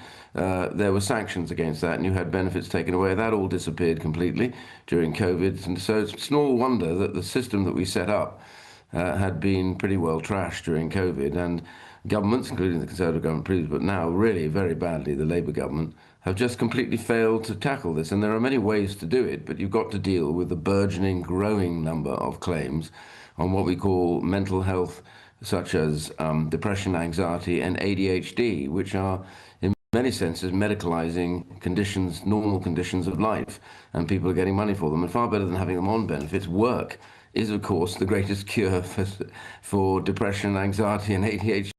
Is you should be in work, not out of work, not sitting at home on benefits. And so we need to focus it on that, and the money you save from saying to people, we're not going to give you those benefits, what we're going to do is get you into work, and that will be, and then we treat you alongside that, which is far better than having them simply on benefits. And there are big significant savings to be made in all of that, but the government's got to get a grip of this, and they failed on the first trial with their attempt to cut top slice PIP and other benefits, but they've got to have a much more practical way to do this, and work is critical to it.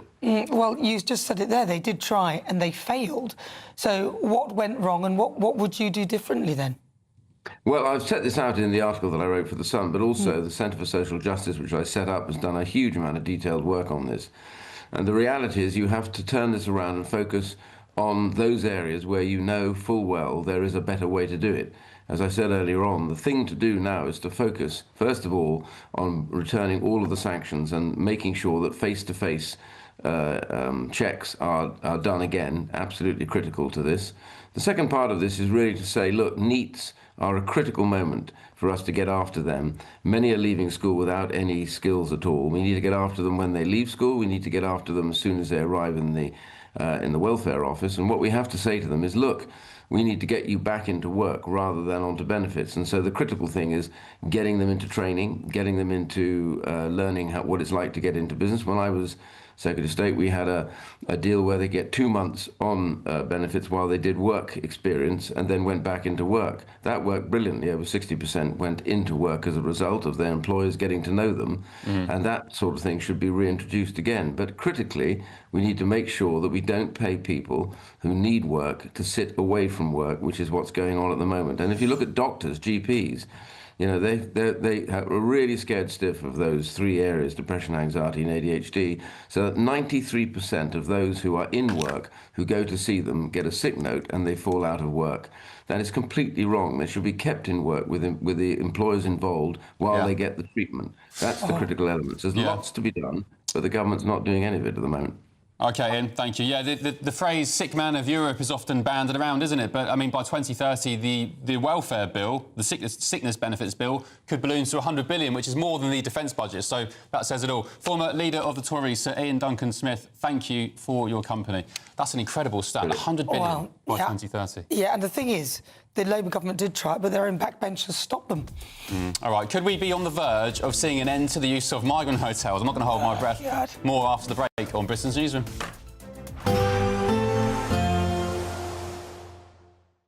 Expect warm spells with the odd rude interruption. Box Boilers sponsors the weather on GB News. Morning, welcome to your latest weather update from the Met Office here on GB News. For most, today is going to be a very warm summer's day. It's actually hotter than yesterday across the south, but turning a little cooler across the far north of Scotland, where there's some thick cloud around at the moment, even a little bit of drizzly rain across the Northern Isles, edging into northern parts of the mainland of Scotland, and a few showers, light showers are possible across Aberdeenshire. But for most places, dry and fine, with quite a bit of sunshine over northern England, Wales, the Midlands, southern England too. Sunny spells in Northern Ireland. It is turning a little cooler across the north compared to yesterday, whereas in the south, temperature actually a little bit higher than yesterday, getting up over 30 degrees, 31, perhaps even 32 in one or two locations. So yes, it is turning a little cooler across northern Scotland, but it should brighten up over the Northern Isles, Caithness, Sutherland this afternoon compared to this morning. A bit more cloud here and there across central parts of Scotland, but even so, through the central belt, southern Scotland, Northern Ireland, decent spells of sunshine through the day. Some cloud bubbling up over northern England, and a bit more cloud just threatening to push in from the North Sea. That'll keep things a little cooler, especially as the breeze picks up along some of these eastern coasts across England. That's low cloud becoming more widespread as we go through this evening and overnight to be a feature of the weather into the weekends. But many southern and western parts staying dry and clear through the night. The breeze picking up across the southwest, that will also become more of a feature into the weekend. Temperatures generally holding up in the mid and in the south, the high teens.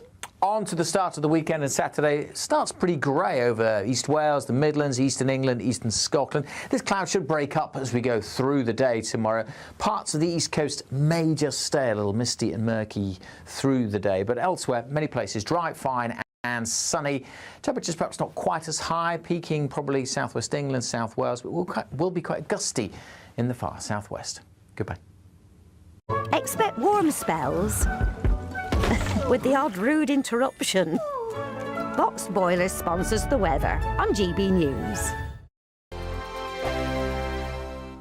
We want to send some of those monthly financial stresses packing this August with your chance to be mortgage or rent-free for 12 whole months. We'll give you a cash lump sum that equals 12 of your monthly mortgage or rent payments, right up to an amazing £20,000. We'll also throw in an extra £5,000 on top of that for good measure. For another chance to win, text WIN to 63225. One entry costs £2.50 plus one standard network rate message, or text BONUS to 63225. 5 entries cost £5 plus one standard network rate message. Go to gbnews.com/win. Entry start at £2.50. Call 0903 686 3232. Calls cost £2.50 plus your network access charge. Or post your name and number to GB15 PO Box 8690 Derby DE1 9TT. UK only. Entrance must be 18 or over. Lines close at 4 p.m. on the 29th of August. Please check the closing time if listening or watching on demand. Good luck. You've read the headlines, you've heard what those in power have to say. How about now we actually get to the truth? They would pay attention. We go beyond the political theatre and tell you what's really going on behind the scenes. For a massive council tax hike, one of the biggest in the UK. Others follow their lines, but we go off script. You sound like a broken record. You say that week after week. Cutting through the narratives and giving you unique perspectives. That's Ben Leo tonight, Saturdays and Sundays from 9 p.m. on GB News, Britain's news channel. Exciting news. Every Friday, my Patrick Christie's Tonight Show is going to have a twist to it. We're welcoming some special guests. You. That's right, on Fridays I'm going to be doing my show in front of a live studio audience, because this show is about you and what you have to say. It's going to be the same big debates, same big topics, same big opinions, but every Friday night at 9 p.m. you are invited to come on down to Patrick Christie's Tonight to be a part of the action. Only on GB News, the People's Channel, Britain's news channel. At GB News, we love to hear from you, our loyal community. So drop us a line at gbnews.com/yoursay. There you can talk to each other and also to the presenters live on air. gbnews.com/yoursay, because GB News is your channel, Britain's news channel. Join me, Nana Akweer, for an informative, interactive news programme with a difference. It's fun.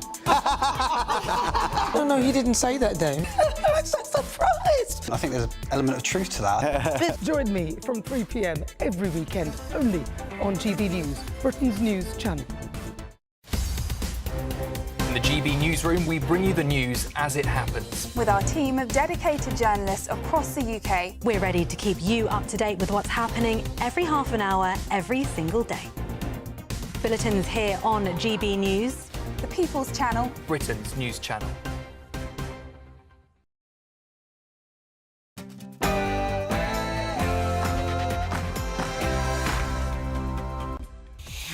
Good morning. 11 a.m. on Friday, the 15th of August, live across the UK. This is Britain's Newsroom with Ben Leo and Nana Akweer. Good morning. For the millions of families gathered around their wireless sets, and for their loved ones still serving far from home, it was the message a battle-weary world had long prayed for. As Britain commemorates 80 years since Japan's surrender, marking the end of the Second World War, the King pays tribute to the courage, sacrifice and suffering of those who served, vowing never to forget them. I think it's going to be very interesting. We're going to find out where everybody stands, and I'll know within the first 2 minutes, 3 minutes, 4 minutes, or 5 minutes, like we tend to find out, whether or not we're going to have a good meeting or a bad meeting. And if it's a bad meeting, it'll end very quickly. And if it's a good meeting, we're going to end up getting peace in the pretty near future. Okay? Well, it's their first face-to-face meeting in 6 years and the first US-Russia summit on American soil in over a decade. President Trump and Vladimir Putin prepare to hold crunch talks in Alaska. But will it end with a framework for peace in Ukraine, or maybe just more deadlock? As Labour racks up debt and could be preparing fresh tax hikes, Ian Duncan-Smith warns Britain's ballooning benefits bill is spiralling out of control and that without urgent reform, hard-working families will pay the price. We spoke to him earlier in the programme. Save our kids is the chant behind me as hundreds have gathered outside the Epping Council buildings to demonstrate against a migrant hotel in their town. And following weeks of unrest, Epping Council heads to the High Court in a bid to stop asylum seekers from being housed in local hotels. Well, this is a one-day hearing at the Royal Courts of Justice, and the Council clearly hoping that they can get that injunction to help allay the concerns of local people and bring about an end to these continued protests.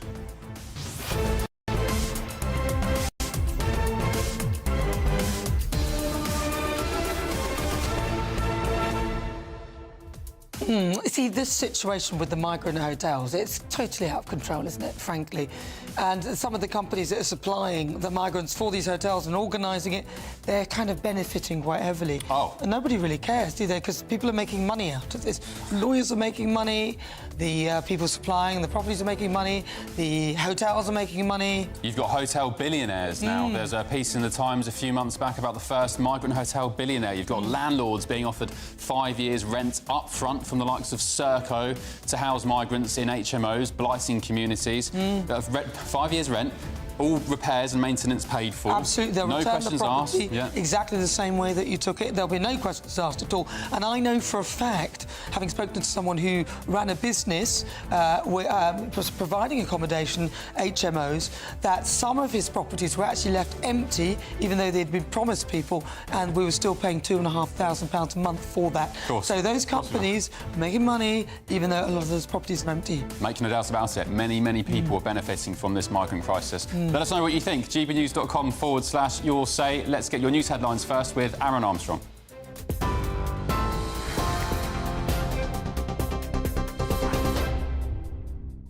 Thank you very much, Ben, and very good morning to you. Our headlines. President Trump will meet Vladimir Putin in Alaska later to discuss ending the war in Ukraine.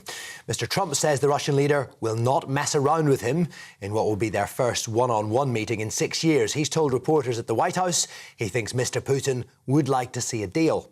Preparations are underway at the US military facility in Anchorage, which will host the meeting. And there have also been pro-Ukrainian demonstrations taking place there. Well, protesters have taken to the streets of Anchorage to rally against the summit. They're expressing disappointment that Ukraine's President Volodymyr Zelensky will not be involved. Ukraine's allies have also been critical of the decision not to include Mr. Zelensky in the talks, although the US President is putting the spotlight on a potential second meeting, which he's described as more important. We have a meeting with President Putin tomorrow. I think it's going to be a good meeting, but the more important meeting will be the second meeting that we're having. We're going to have a meeting with President Putin, President Zelensky, myself, and maybe we'll bring some of the European leaders along, maybe not. I don't know that it's going to be very important. We're going to see what happens. And I think President Putin will make peace. I think President Zelensky will make peace. We'll see if they can get along. And if they can, it'll be great. Well, Defence Secretary John Healey says it's time for UK politicians to speak with a united voice in condemning Russia's invasion, including Reform UK's leader, who's previously said he admires Vladimir Putin and the West's at fault for provoking the war. Some of the statements that Nigel Farage has said in the past have sought to explain what Putin does, has sought to explain what Russia does. This is the moment, above all, when Putin is talking to Trump in Alaska, when the pressure must be on Putin to demonstrate that he is serious about peace, to scale back, not escalate, as he has been, the attacks on Ukraine. And we really require all political voices, including from Reform and Nigel Farage, to weigh in as strong as possible, condemning Putin, condemning the invasion in Ukraine, and we have not had that. Veterans who served in the Far East and Pacific during the Second World War are being honoured on the 80th anniversary of VJ Day.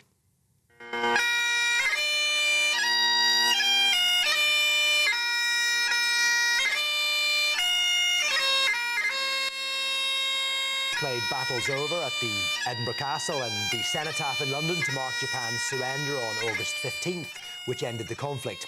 Now, veterans will join the King, Queen and Prime Minister for a service at the National Memorial Arboretum in Staffordshire, and the King's recorded a personal message to mark the occasion.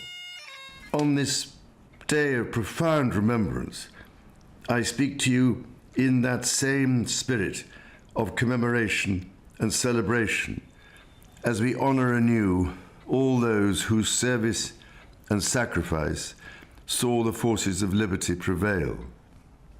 Shadow Secretary of Defence, State for Defence James Cartledge says the anniversary is particularly poignant given that it's taking place alongside the peace talks in Alaska. It's about remembering and honouring those people, but also learning the lessons. And I think for me, the lesson, as we try to secure peace out there in Ukraine, is to always stand up for freedom and stand up against tyranny. All flights at Manchester Airport were halted this morning following a collision between two planes. Safety checks were carried out after two EasyJet aircraft clipped wings on a runway at the airport. Well, a spokesperson for the airline confirmed the incident and says an immediate investigation is underway. A council's bid to be granted a temporary injunction blocking asylum seekers for being accommodated at a hotel is being heard this morning. Epping Forest District Council has filed documents at the High Court. It wants to stop migrants from being housed at the Bell Hotel in Essex. We'll be bringing you updates from the Royal Courts of Justice later. All of this follows a series of protests outside the hotel recently after an asylum seeker was charged with sexually assaulting a 14-year-old girl. Social media influencers will be used to highlight the risks of travelling abroad for cosmetic surgery. The government's to work with video sharing app TikTok to warn people about the dangers of travelling elsewhere for treatments like hair transplants or dental work. Users who access that content will be shown videos discussing the potential risks. Patients will be urged to speak to a UK doctor first and avoid package holidays that include those procedures. The world's first humanoid robot games have opened in Beijing. The competition features athletic events like the 100-metre sprint and 5-against-5 football matches, while scenario simulation tasks will involve factory material handling and hospital medication sorting. Now, during this three-day event, more than 500 robots will compete in over 400 events across 4 categories: competition, performance, scenario simulation and side events. That looks rubbish if you ask me. That's it for the moment. I'll be back with more in half an hour. Cheers Britannia Wine Club proudly sponsors the GB News Financial Report. Quick update on the markets. The pound will buy you $1.35 and the euro $1.15. Gold will cost £2,465.96 per ounce, and the FTSE 100 is trading at 9,167 points. Cheers Britannia Wine Club proudly sponsors the GB News Financial Report.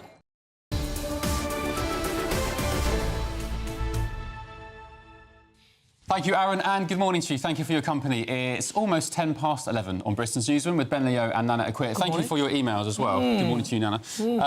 Amy has said, let's have Dominic Cummings on. Interview him for The Truth. Of course, Boris Johnson's old chief political advisor. Well, Amy, Steve Edgington, who is in America, he might be back. He's done an interview with Dominic Cummings, which is on GB News YouTube and socials.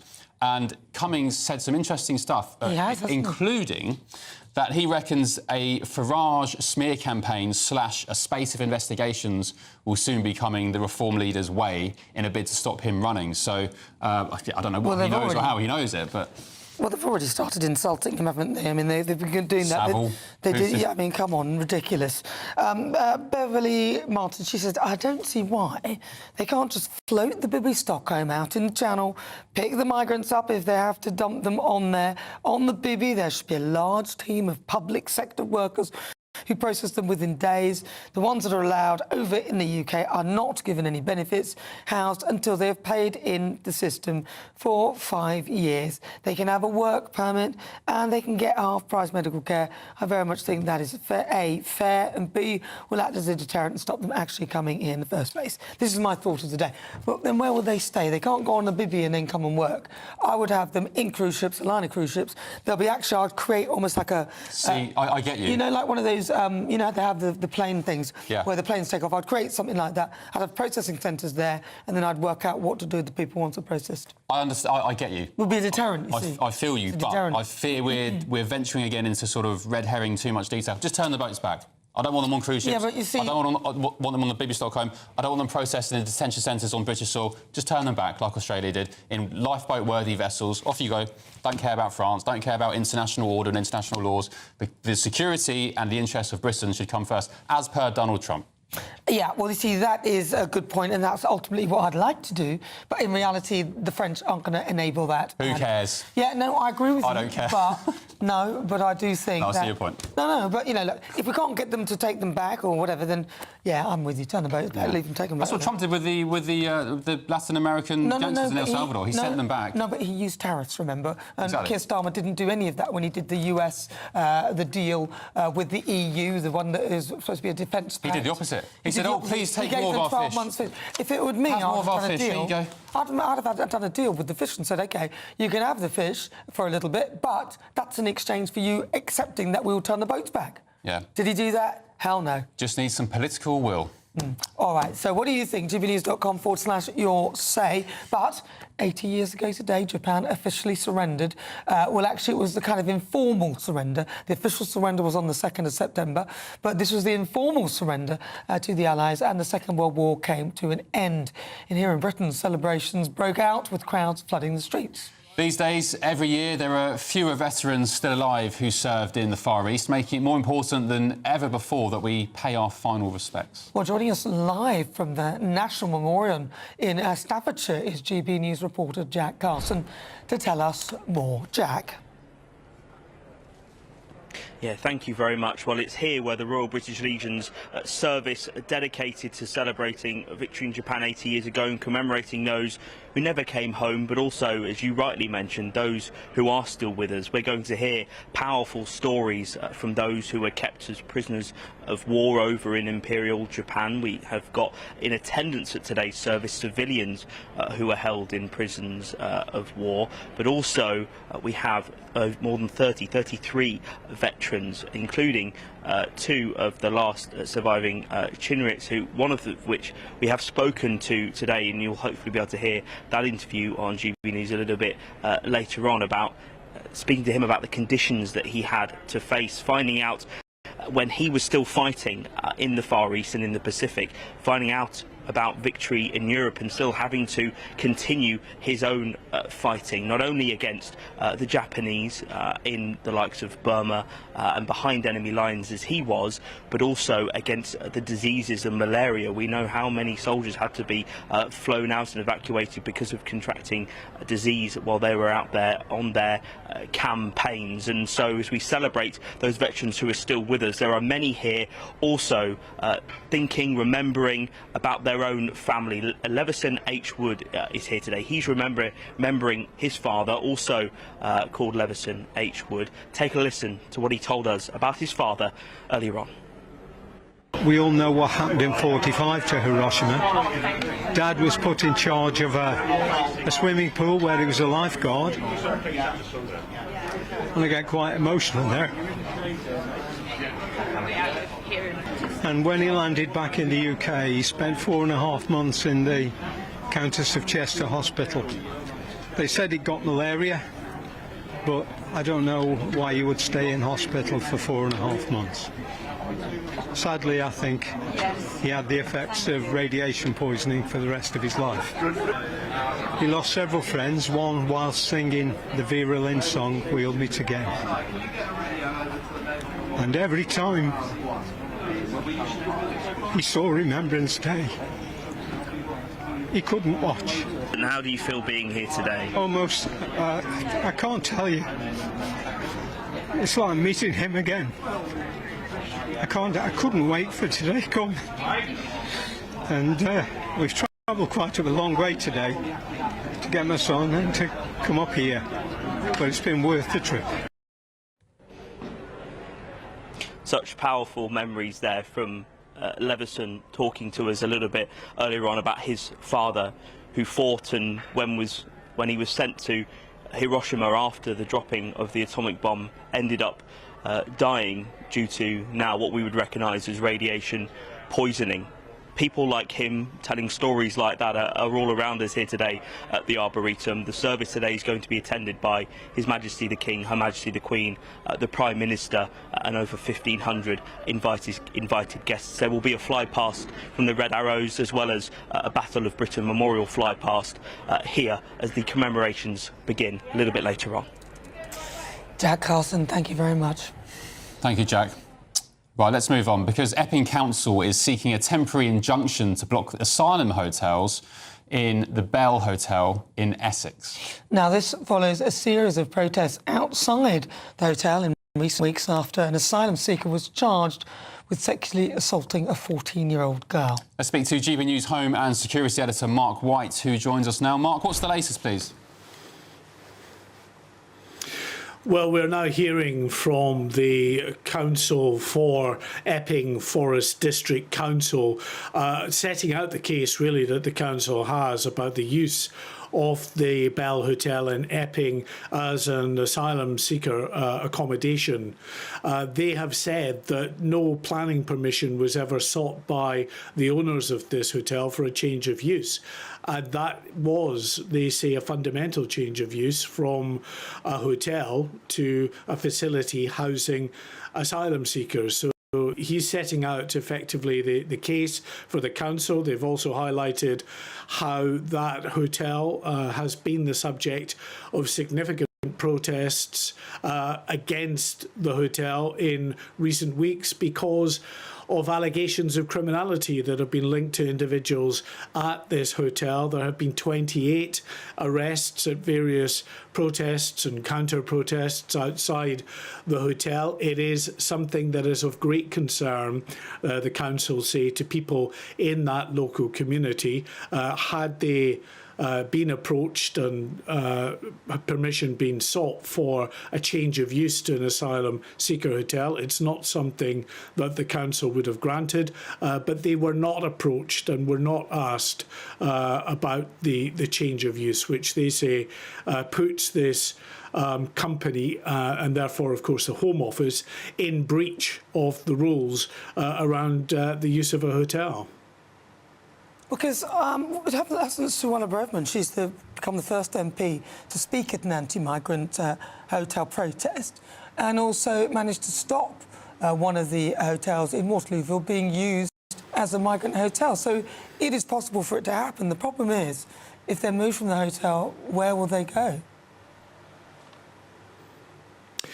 Yes, listen, there's no doubt that people power can bring about, on occasions, an effective result. Waterlooville, it wasn't a hotel, but it was a block of flats that were intended to be used as houses of multiple occupation for asylum seekers. The Home Office, through its contractors, has since backed away from that particular proposal because, of course, of the amount of concern that was expressed by the people of Waterlooville. I mean, I should say that, you know, we've been here before with councils objecting to the use of facilities to house asylum seekers. You'll remember a couple of years back, the village of Linton on Ouse in North Yorkshire, there were plans by the Home Office to convert the old RAF base there for use as asylum accommodation, and the council there concerned with that area again filed or threatened to file an injunction at the High Court, and the Home Office backed off. But they had been saying, before they eventually backed off, that they could do this through powers that they have if they declare that the migrant crisis is a national emergency, that they have to be able to requisition the likes of hotels and other facilities like former RAF bases for that use. Then they don't have to go through the normal regulatory process of getting planning permission at local authorities, at councils. So it is clearly an avenue that's open to them. I don't know what the arguments are that will be made by the other side and whether they will entertain that as a possible avenue for them to explore if they want to continue housing people at the Bell Hotel. So calling for a national emergency isn't actually the best course of action, is it? If that's the case, if you call for a national emergency, then you can pretty much acquire anything. That would be a problem. Well, it was declared a national emergency under the Conservatives at that time when they, were facing all these legal challenges. So I don't know if that's still active, but I guess it could be, something that they could opt for fairly quickly. OK, Mark. Thanks a lot, appreciate it. GB News Home and Security Editor, Mark White, thank you very much. As Mark alluded to, what will happen is they'll go to HMOs, houses of multiple applications, so on and so on. Anyway, the big story of the day, coming this evening, could get a bit frosty in Alaska, because Donald Trump and Vladimir Putin will go face-to-face for the first time in 6 years as the US president tries to hammer out a potential peace deal in Ukraine. Well, let's cross stateside to Chicago and speak with the chairman of Republicans Overseas, Greg Svensson. Greg, nice to see you. Hey, Greg. Look, Greg. Great to see you both. How can he be trusted? Vladimir Putin, A, because, some people who disagree with him somehow have an ability of suddenly disappearing, what's his name? The one beginning with the W, whose plane suddenly blew up. And then, other people who end up drinking poison. How can Donald Trump trust him on that level? But the other level is every time they've spoken, so for the last 4 occasions, Putin has said, yes, there'll be peace, and then he's bombed the hell out of Ukraine. Yeah, it's been very frustrating, especially to President Trump. And I think, you're right, he cannot be trusted. And Ronald Reagan had a great line a few decades ago, which was trust and verify. But I think in this case, it's don't trust and definitely verify. If there's, coming out of any sort of agreement. But on the other hand, I think one has to be optimistic here. President Trump has already settled 5 or 6 conflicts around the world in just 6 months, during his second term in office. And so I'm pretty optimistic about what can happen here. Again, it doesn't mean you're a Putin sympathizer if you advocate for peace. And President Trump is really the first major world leader to even talk about peace. Everybody else talked about war all the time, and he's obviously a very anti-war president. So I think there's great things that can come out of this. I wouldn't, with some, ideally tempered expectations, but I do think President Trump will come out of this meeting with a lot of progress.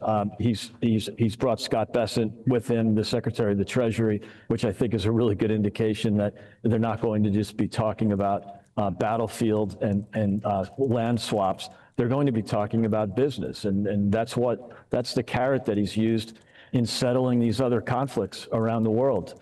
And I think that he will be talking business and possibly, some sort of arrangements in the Arctic for, oil and gas exploration. So I think, the key factors here are keeping Russia away from China and working on economic development with the Russians. Those are 2 things that the president, has as priorities, and I think we'll see that today. Prigozhin, that's his name. Prigozhin went in that plane and something. Go. That's the one I meant. Oh, got ya. They're nice to have producers. Never. None is an encyclopedia, a walking one, Greg. Greg, whatever happens with this situation, if we, I'd say it's probably not very likely tonight, but if Donald Trump and Putin came out tonight, and maybe even Zelensky, and they said, we've agreed a truce, we've agreed this land deal, Russia will occupy it, it will still be technically Ukraine's land, which will, won't torpedo their constitution. Whatever happens with this, I fear President Trump can't win, because we had and I said to Jennifer Ewing a bit earlier, a left-leaning academic on the show who said that once this deal's agreed, if it is agreed, Putin will then take the rest of Ukraine. He'll then go east across Europe. It'll be Poland, then it'll be Great Britain. Whatever happens, Trump can't win, can he? Well, I think he can and he will, but I do think Trump derangement syndrome is alive and well on the left and in the corporate media in the U.S., which is the same thing. And so, yeah, anything he does will be criticized. No one will let him, have a win without a major pushback. So, look, I think there'll be the critics. I don't think, there'll be any miracles today. But I'm really confident in this president, and just look at what he's done in the last 6 months. So I think, there will be some good outcomes here. Not everyone is going to walk away happy. And the people who want to prolong this war are the ones that say, don't take an inch. I was on with a former defense minister the other day, and I was just shocked at how much of an advocate of continuing this war. If you say, don't give an inch of land, well, then you're going to see more body bags, and nobody wants that. Or some people do, but I surely don't. All right. So, what I worry about here, because I don't want anything to happen to President Trump. I think he's an incredible person. And he did say that the most important meeting will be the meeting with Volodymyr Zelensky. Is he actually going to manage to get the two men together? Because that's what he was alluding to. Or is he likely to be the mediator that goes then to meet Volodymyr Zelensky? I think they ultimately get together, but look, the wild card here, as usual, is Putin. And, he no-showed at Istanbul. I think the president was very disappointed and frustrated with that. So, anything can happen here. It's very difficult to predict Putin and his behavior, but I don't imagine that those two would agree to meet in Alaska if there wasn't some deal on the table that's been negotiated by different mediators. So I'd be surprised if this was a total failure. And so again, I'm optimistic. All right, Greg Svensson, thank you very much. Really good to talk to you. He's the chair of Great Republicans. to see you both. See you, Greg. Thank you. Right.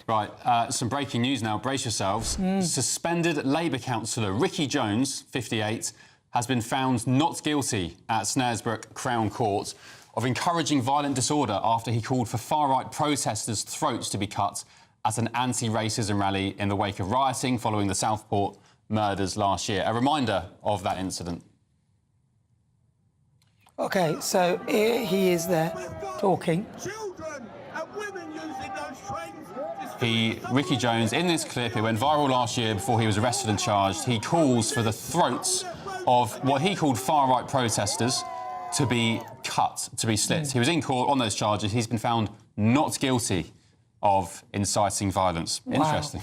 Wow. Well, I think Lucy Connolly, I'll just say that. Right, but right now, 28 minutes after 11 o'clock, it's time for the Great British Giveaway, and we've got something brilliant to share with you. Jane from Manchester, she became our biggest cash winner to date on Wednesday, and here's the moment that we called her to give her the excellent news. Jane, are you sitting down? No, I don't. I'm not believing this. Jane, you've won £54,321. Please don't joke. This would change my life. Jane, you have won £54,321 with GB News. Congratulations. Oh, my God. Oh, my, do you know what? I've just been shopping and I've got £50 to last me till the 31st of August. And I was trying to work things out. Go and sit down, have a cup of tea. Yeah. Take a deep breath. That money is coming to you, all right? Oh, my God, thank you so much. Oh, it's lovely, isn't it? Love that. I do love that. I can imagine that's an emotional call for anyone to receive. So just to congratulate Jane again. We hope you enjoy the well-deserved money. This is so sweet. Yeah, well done, Jane. I'm so happy for you. And I'm glad to hear in, just in audio form or whatever, how pivotal such a prize would be. £54,000 for Jane when you had 50 quid to last year. I'm so happy. And it could be your chance to be our next winner with your mortgage or rent paid for a year and £5,000 in tax-free cash on top. If you want to be on the receiving end of a phone call such as Jane, here's all the details you need to win. We want to send some of those monthly financial stresses packing this August with your chance to be mortgage or rent-free for 12 whole months. We'll give you a cash lump sum that equals 12 of your monthly mortgage or rent payments, right up to an amazing £20,000. We'll also throw in an extra £5,000 on top of that for good measure, because why not? And if you don't have a mortgage or rent to pay, lucky you. We'll give you £15,000 tax-free cash instead. What are you waiting for? Lines will close on the 29th of August. For another chance to win, text WIN to 63225. One entry costs £2.50 plus one standard network rate message. Or text BONUS to 63225. 5 entries cost £5 plus one standard network rate message. Go to gbnews.com/win. Entry start at £2.50. Call 0903 686 3232. Calls cost £2.50 plus your network access charge. Or post your name and number to GB15 PO Box 8690 Derby DE1 9TT. UK only. Entrance must be 18 or over. Lines close at 4 p.m. on the 29th of August. Please check the closing time if listening or watching on demand. Good luck. So, a reminder of that breaking news. Suspended Labour councillor Ricky Jones, 58, has been found not guilty at Snaresbrook Crown Court of encouraging violent disorder after he called for far-right protesters' throat to be cut at an anti-racism rally in the wake of rioting following the Southport murders. All right, there we go. Not guilty. GB News Home and Security Editor Mark White joins us now. Mark, interesting. Your take on this, please. Well, that's a decision of the jury, obviously, after hearing all the evidence and hearing the mitigation from this man, a councillor from Dartford, that it wasn't intended to be taken literally, he said. It was at a self-styled anti-racist rally that took place on the 7th of August in Walthamstow in East London. And during that protest, he was seen on video, as we played multiple times on this channel, making those gestures, throat-slitting gestures, and calling individuals, or at least those counter-protesters or other protesters, as they're the counter-protest, dirty Nazi scum, and, as I say, making that throat-slitting gesture. He was arrested the very next day, and then charges subsequently filed against him. At his trial at Snaresbrook Crown Court, he spoke of the fact that he was carried away with his feelings. It was completely out of character, but he was very angry, he said, about an alleged incident involved apparently a National Front sticker on the inside of a train that was found, and within, embedded behind this sticker, was a razor blade, according to him, and that really deeply angered him. As I say, he said to the jury in his evidence, and also called character witnesses on his behalf to suggest that this was completely out of character for him. He was at that time a trade union official, and the jury, it seems, after weighing up all the evidence, have believed him. They found him not guilty. Now, it's perfectly right and proper for you and I and anybody else to disagree with the verdict of this jury. You can have your own thoughts on it. There's no longer a legal case here. It's been through the courts. It's been settled as far as the jury is concerned. And that's it. People will have their own idea of whether this is fair or not, given some of the other legal cases that we've seen go through our courts in recent months. But there you are. He's not guilty, according to the jury. OK, Mark White, thanks very much. Just a reminder, if you're tuning into GB News just now, Labour councillor Ricky Jones has been found not guilty of inciting violent disorder. At an anti-racism rally in the wake of the Southport murders last year, he called for right-wingers' throats to be slit, but a jury at Snaresbrook Crown Court has found him not guilty of inciting violent disorder. All right, well, stay with us. This is Britain's Newsroom on GB News.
GB News, we are proud to stand for you, for the Britain you love, for the communities you live in. That's what makes us the fearless champions of Britain. Its voices and its values. Because we, at GB News, the People's Channel, Britain's news channel. Mornings don't have to be tiresome, especially if you have the right company. Wake up to news as it happens, opinion and debate, and of course, a little bit of entertainment too. Because when the kettle's on, we're on. That's Breakfast on GB News, a show worth waking up for. Every morning from 6 a.m. Only on the People's Channel, Britain's news channel.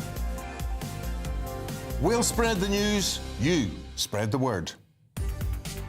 From the school run to the home run, watch a new show for all of Britain. He can say whatever he wants. A straight-talking show where all voices are heard. And, you know, when are we going to stop talking about smashing the gangs and actually do it? With the stories that matter from every part of our country. There's a bit of a crash landing there for your Chancellor. Bold, fearless and standing up for you. That's me, Martin Daubney, 3 p.m. till 6 p.m, weekdays, here only on GB News. The People's Channel, Britain's news channel.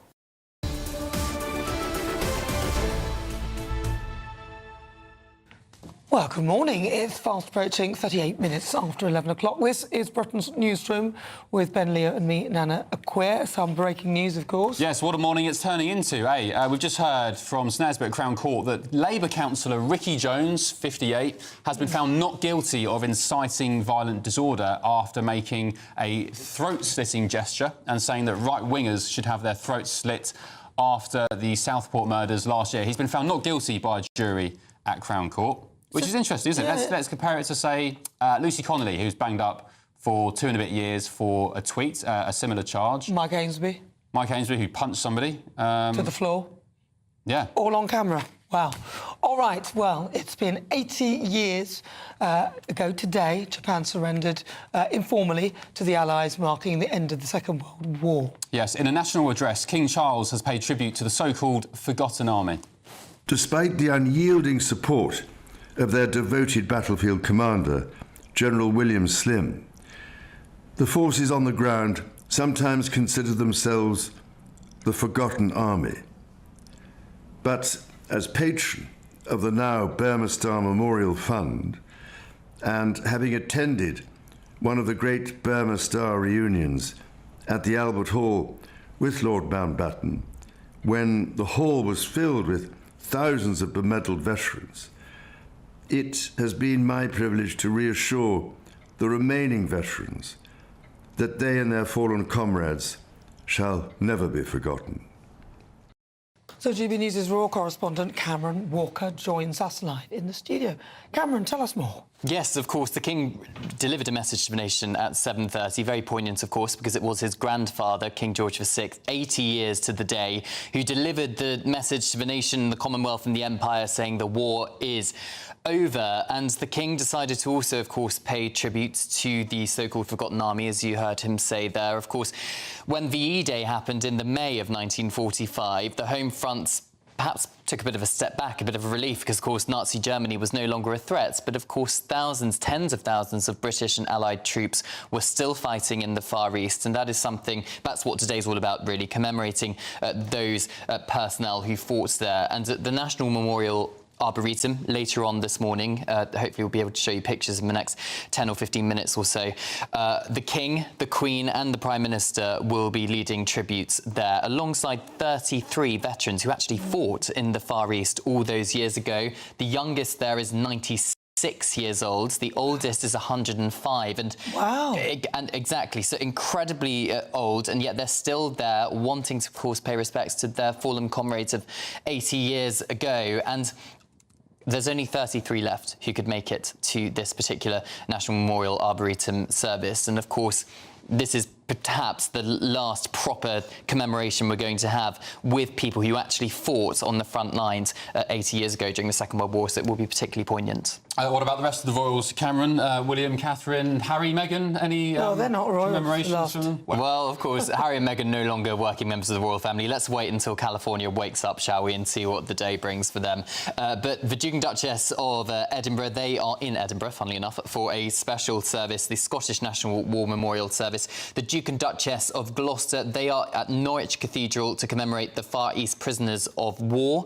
Of course, 80,000 British and Allied troops were captured by the Japanese, forced to work in awful conditions on the railroads and got disease and stuff. Prince and Princess of Wales have released a tweet on social media commemorating all those who died. And that's Sophie, isn't she, the Duke and Duchess of Edinburgh? Yeah, Edward and Sophie. Yeah, so the King's brother and sister-in-law. Oh, right. Thank you, Cameron. Appreciate it. Right, still to come on Britain's Newsroom, we'll cross live to the service of remembrance to commemorate VJ Day. But first, if you're in search of some holiday sun, here's the forecast for some top European destinations. You're looking happy. Well, the forecast looks good. So you've sorted the travel insurance then? All Clear Travel Insurance sponsors GB News Travel Destinations Forecast. Temperatures easing a little bit in Spain and Portugal, but it's still going to be pretty hot for the next few days. Pretty humid in Italy with the threat of a few scattered heavy thundery showers. Dry and sunny in Spain and Portugal. As I said, though, temperatures just dropping a little bit here over the next few days. Could be quite breezy for Sicily and parts of northern Tunisia. A bit of a breeze blowing over the Greek islands as well, but plenty of sunshine likely here. Continued risk of a few showers for Italy and Croatia. All Clear Travel Insurance sponsors GB News Travel Destinations Forecast. Welcome back to Britain's Newsroom with Andrew and Beth. Hello everyone, Patrick Christie's here. I'm Michelle Dewberry. Britain's News Channel. Access the stories that matter to you. Take the GB News family with you on any device. And as long as you have an internet connection. Tune in to GB News anywhere on the planet or beyond. GB News, the People's Channel, Britain's news channel. Wake up with a familiar face. She's back on breakfast television. Penny Smith returns. Miss me? Well, I'm here and I brought the coffee. And we're reuniting to brighten your morning. It's just like old times, only better. So join Penny and me next Monday and Tuesday only on GB News Breakfast. You've read the headlines, you've heard what those in power have to say. How about now we actually get to the truth? They would pay attention. We go beyond the political theatre and tell you what's really going on behind the scenes. For a massive council tax hike, one of the biggest in the UK. Others follow their lines, but we go off script. You sound like a broken record. You say that week after week. Cutting through the narratives and giving you unique perspectives. That's Ben Leo tonight, Saturdays and Sundays from 9 p.m. on GB News, Britain's news channel. At GB News, we love to hear from you, our loyal community. So drop us a line at gbnews.com/yoursay. There you can talk to each other and also to the presenters live on air. gbnews.com/yoursay, because GB News is your channel, Britain's news channel. Hi, I'm Michelle Dewberry and my show is your opportunity to cut through all the noise and dive in headfirst to some robust debates. Ideas clash. Situation, no, isn't it? Because the failure is... You're deliberately avoiding my point. Nothing's held back. And if you think this is the end of it, wait for more. And we do not shy away from the difficult stuff. Sometimes I want to shake people and say, if only you understood. So join me on Jubes & Co weeknights at 6 p.m, only on GB News, Britain's news channel. Join me, Nana Okoye, for an informative, interactive news programme with a difference. It's fun.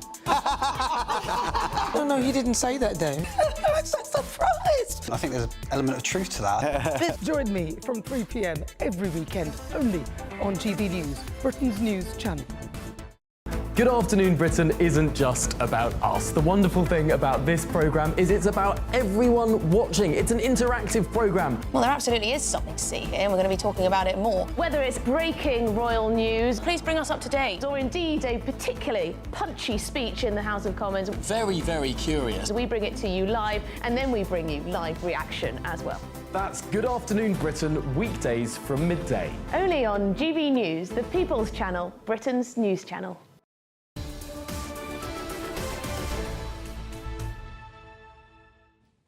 Hello, welcome back to Britain's Newsroom on GB News with Ben Leo and Nana Akweer. And we're also joined, again, by Cameron Walker, Royal Correspondent, to talk about VJ Day. So, Cameron, we were discussing before the break about the King, Catherine, William, and, of course, Harry and Meghan, who haven't woken up yet. But tell us some more, please, about the Royals' involvement in VJ Day. Yeah, so the Prince and Princess of Wales have released a statement in the last hour saying that today, on the 80th anniversary of VJ Day, we remember the courage, sacrifice and resilience of all who served. Today, we especially think of those British and Commonwealth troops who fought in the Asia-Pacific. We owe an enduring debt to the generation who gave so much and to whom we will always be grateful, lest we forget William and Catherine. It is signed off as. We're not expecting to see them in public today, the Prince and Princess of Wales. It's the King leading the nation as head of state. We're also not going to be seeing Princess Anne, the Princess Royal, because today is her 75th birthday. So happy birthday to the Princess Royal, Princess Anne. She, of course, is frequently dubbed Britain's hardest working royal, isn't she? Because she has, you know, she carries out the most number of engagements each year. I understand that she's actually sailing around the Scottish Islands today with her husband, Vice Admiral Tim Lawrence, so celebrating it privately. So perhaps we can give her a day off of the commemorations for her 75th birthday. I'm sort of expecting Harry and Meghan to do a walk through some graveyards or fields. Remember the last time they did something like that? Do you know, I don't know if they will, because I just think they've been so heavily criticised in the past for allegedly trying to upstage the King or the Prince and Princess of Wales or whatever, in whatever capacity. So I just don't see them doing that today. They're not that savvy, though, are they? I mean, you'd think when someone's diagnosed with cancer, and you wouldn't want to then be launching products around that time and talking about your website. So I don't think there's a disconnect there. I think there's a possibility that they may do something showy. Well, perhaps. We know that Prince Harry, of course, is a veteran himself, served 2 tours of Afghanistan. He does have a connection to the armed forces, but of course, we're talking about, you know, the veterans of 80 years ago who fought in the Far East. So I'm not sure how many times Prince Harry has met VJ Day veterans. I guess we'll wait and see. But the King and the Queen are going to be meeting VJ Day veterans. The 33 who I mentioned, aged between 96 and 105, got to quite an age. Jim Wren is 105 years old. Wow. He was a prisoner of war, and I actually was lucky enough to meet him on Tuesday, covering the Duchess of Edinburgh's engagement with him. So he is slightly too frail to actually attend the National Memoriam Arboretum in Staffordshire today. So royalty went to him, and the Duchess of Edinburgh, Sophie, went to his care home and had tea with him, and it was just the most beautiful interaction. It was lovely to see. And have a look on gbnews.com or on our socials for our little roundup package of that, because it really is very special, Jim telling his story. I'd like to check that out. It's with the guys who are fighting in the Far East, you know, long after VE Day, you forget they weren't just fighting the enemy. I've said it again this morning, they were fighting the weather, the climate, also tropical diseases as well. So they had so much on their plate. Yeah, they really did. And my own great-grandfather, Arthur Selby, fought in Burma and in India and in where else he fight? In North Africa. And he actually contracted malaria in the jungle, and it affected him all of his life. So he was lucky he wasn't taken as a prisoner of war. But a number of these soldiers and veterans did suffer from the effects, you know, after the World War II had ended, either through disease or through the effects of mistreatment by being prisoners of war at the hands of the Japanese. And, of course, this is the informal surrender, because the formal surrender was on September the 2nd, wasn't it, where there was actually a proper meeting and then it was announced that they've surrendered properly. Yeah, and we feel like, I think Japan got to the point where they couldn't go on. America had dropped 2 atomic bombs on their cities of Hiroshima and Nagasaki, something which the King alluded to in his speech earlier on today, killed hundreds of thousands of people in that. And then the Soviet Union declared war on Japan as well shortly after those bombs were dropped. So that is why Japan surrendered, and that led to the end of the Second World War. Just tell us, Cameron, about the 2-minute silence. 2-minute silence will be held at the start of the service at the National Memorial Arboretum, a national 2-minute silence at midday today, so in around 10 minutes' time. The King and Queen are expected to arrive very shortly at that memorial service alongside the Prime Minister as well. I believe some people are beginning to take their seats. But of course, there's commemorations going on across the country. We've had Sophie Reaper in Blackpool. We've got Jack Carson down there in Staffordshire as well. And as I said, the Duke and Duchess of Edinburgh, Edward and Sophie, they are in Edinburgh for commemorations, and the Duke and Duchess of Gloucester are in Norwich for a service for the prisoners of war. Yeah, it's interesting. I'd like to know what the King... I mean, you said that the King kind of touched on those 2 atomic bombs in Hiroshima and Nagasaki. We were talking, weren't we, Nana, at the top of the show, about the comments from sort of far-left MP Zara Sultana, who said that America's bombs were crimes against humanity. Lots of viewers quite rightly pointing out that the alternative was a land invasion from the US. President Truman was opting for that choice, but that would have ended up, by many estimates, having 5 to 10 million casualties. So it did seem at the time that dropping those atomic bombs would be the lesser of two evils. And I just wonder what the King would think of that. Also, Sir Keir Starmer, I'd like to get their thoughts on it. Well, the King actually, as I said, spoke of the 2 atomic bombs in his speech, and he described it as the immense price paid by the citizens of Hiroshima and Nagasaki, a price we pray no nation need ever pay again, because, of course, it was the war's kind of final act, wasn't it? The final big act. And as I said, hundreds of thousands of people died, not just in the initial blast, but in the radiation poisoning afterwards. And I think what has been talked about in even the Order of Service, actually, of the Royal British Legion's commemorations today, it talks about the state visit of last year that the King hosted the Emperor of Japan inside Buckingham Palace, which shows that our two nations, Japan and the United Kingdom, are now friends again. 80 years on. That's good. But, you know, the thing is that Enola Gay, which was the B-29 bomber, I think is that dropped the nuclear bomb, is actually still being preserved. And it's actually displayed at the Stephen F. Udvar Hazy Centre, which is at the Smithsonian National Air and Space Museum in Virginia. And I've actually been there. Have you? I've been there. What was it like? It was lovely. They've got one in Washington, D.C. as well, at the Smithsonian Museum there. Good. Lovely. Right. Cameron, thank you very much. Appreciate it. Right, let's cross live to the National Arboretum, where the King and Queen are arriving at a commemorative event to honour our heroes on the 80th anniversary of VJ Day.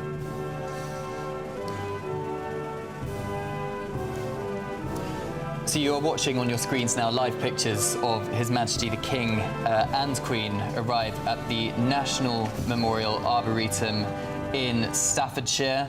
There is a guard of honour and the bands of His Majesty's Royal Marines, Portsmouth. His Majesty just greeting the Prime Minister there, alongside senior military officials.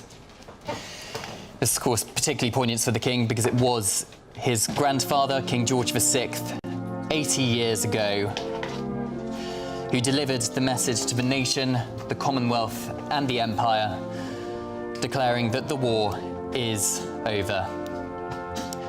And His Majesty now here to greet the 33 veterans at the National Memorial Arboretum who fought in the Far East in the latter stages of the Second World War between the ages of 96 and 105. We're just seeing this guard of honour now, His Majesty inspecting his armed forces as he begins to walk towards his seat at the National Memorial Arboretum in Staffordshire. Accompanied by Her Majesty the Queen, of course, just talking to Sir Keir Starmer, the Prime Minister, as the King inspects the Household Division troops there. In his message to the nation this morning, the King praised the leadership of his great-uncle, Lord Mountbatten, from whom he learned, and I quote, so much about the particular horrors and heroism witnessed in those furthest fields of combat. These veterans we commemorate here on VJ Day, on the 80th anniversary of the end of the Second World War, were sometimes known as the Forgotten Army. Because in May, after victory in Europe, the home front relaxed a bit, perhaps, because the threat of Nazi Germany was no longer there. But Japan was still a threat in the Far East, and tens of thousands of British and Commonwealth troops fought against them, eventually leading to victory. At around midday, so in around 4 minutes' time, we are expecting a national 2-minute silence led by the King and His Majesty there, just laying a wreath at the memorial as an act of remembrance. The King saluting those fallen comrades. The Queen has now been given a bouquet of flowers as it is approaching the memorial and is laying it down next to His Majesty the King's wreath.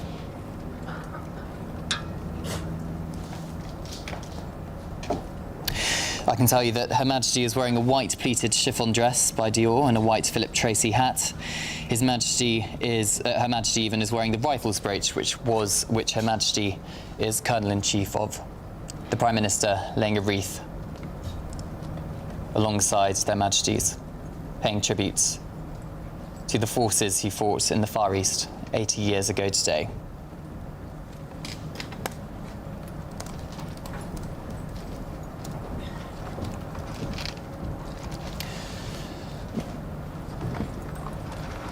We are just seeing a senior member of the Navy leave the Admiral of the fleet, laying a wreath. And we are also joined by Michael Ellis in the studio here at GB News. Michael.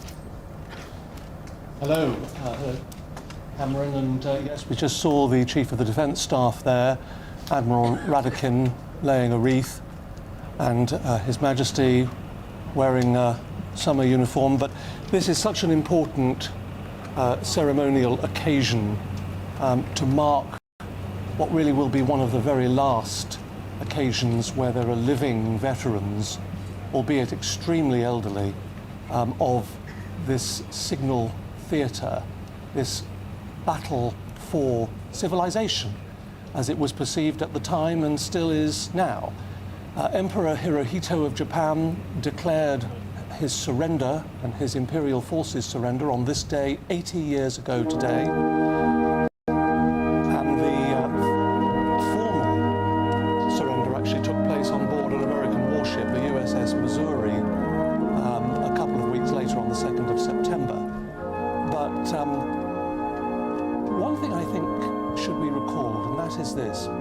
People have criticized the dropping of the atomic bombs on Hiroshima and Nagasaki, but prior to that happening, the President of the United States, Harry Truman, had called the Potsdam Conference. And at the Potsdam Conference in July of 1945, he warned the Japanese that there would be very serious consequences if they did not surrender. They declined to surrender. And a few days later, America dropped the first atomic bomb on Hiroshima. There was a further decline of surrender, and Nagasaki was then bombed. But this is a solemn occasion, as you can see, with the military band playing now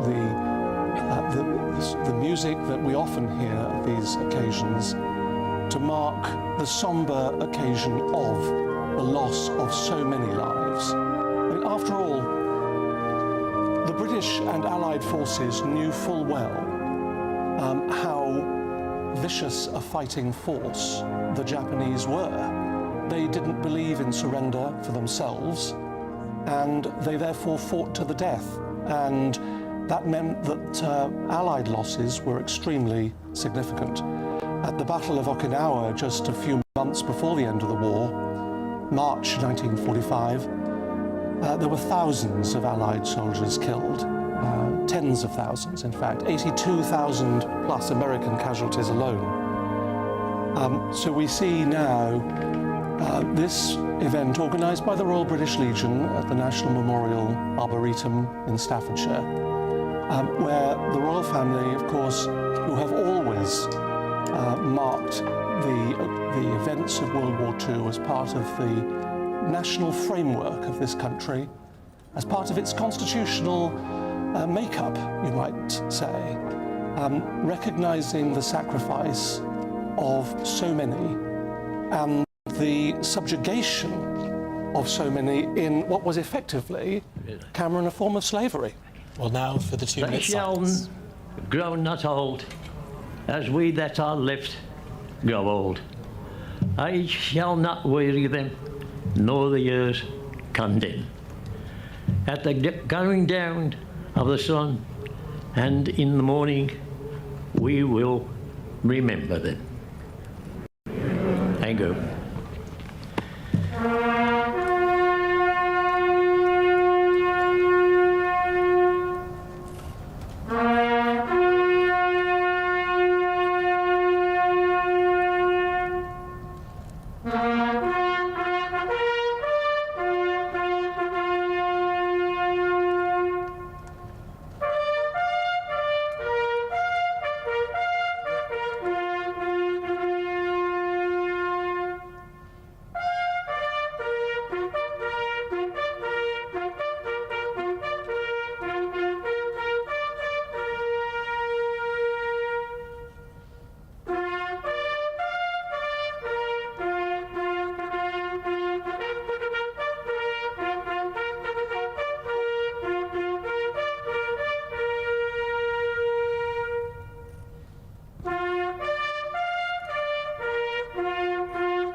The national 2-minute silence to commemorate. When you go home, tell them of us,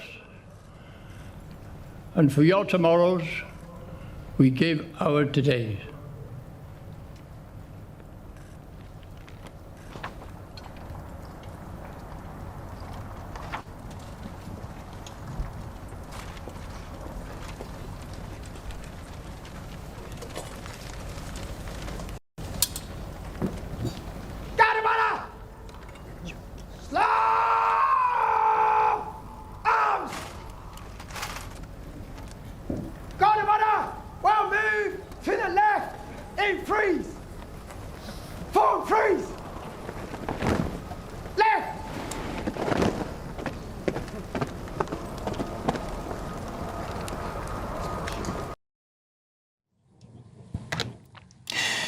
You just heard Owen Filer there recite the phrase, when you go home, tell them of us and say, for your tomorrow, we gave our today. Before the 2-minute silence, we heard from Ronald Gumley, and he is 101 years old. He was in the RAF, he's from Birmingham, and he volunteered to join the RAF in 1943 at the age of 18, and he was sent across the world, and he was served in the postal service, guiding postal drops onto the beaches of Burma and Bangladesh. And he knew it was important work because he knew that it was the only contact from home that those serving soldiers had back in 1943 and 1944. So he knew he had to send those letters to those people who were fighting in Burma.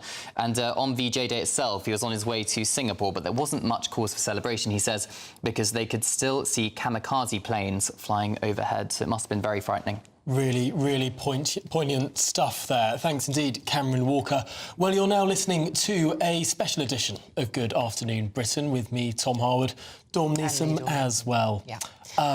So Michael Lennis also joins us in the studio, the former Attorney General, constitutional expert too. Hello, Tom. This is a moment that often is not held in, I suppose, such wider psyche amongst the British people. We tend to think VE Day, job done. But there was so much British territory in the Far East, so many sort of totem elements of what Britain was and our global reach, that this really mattered.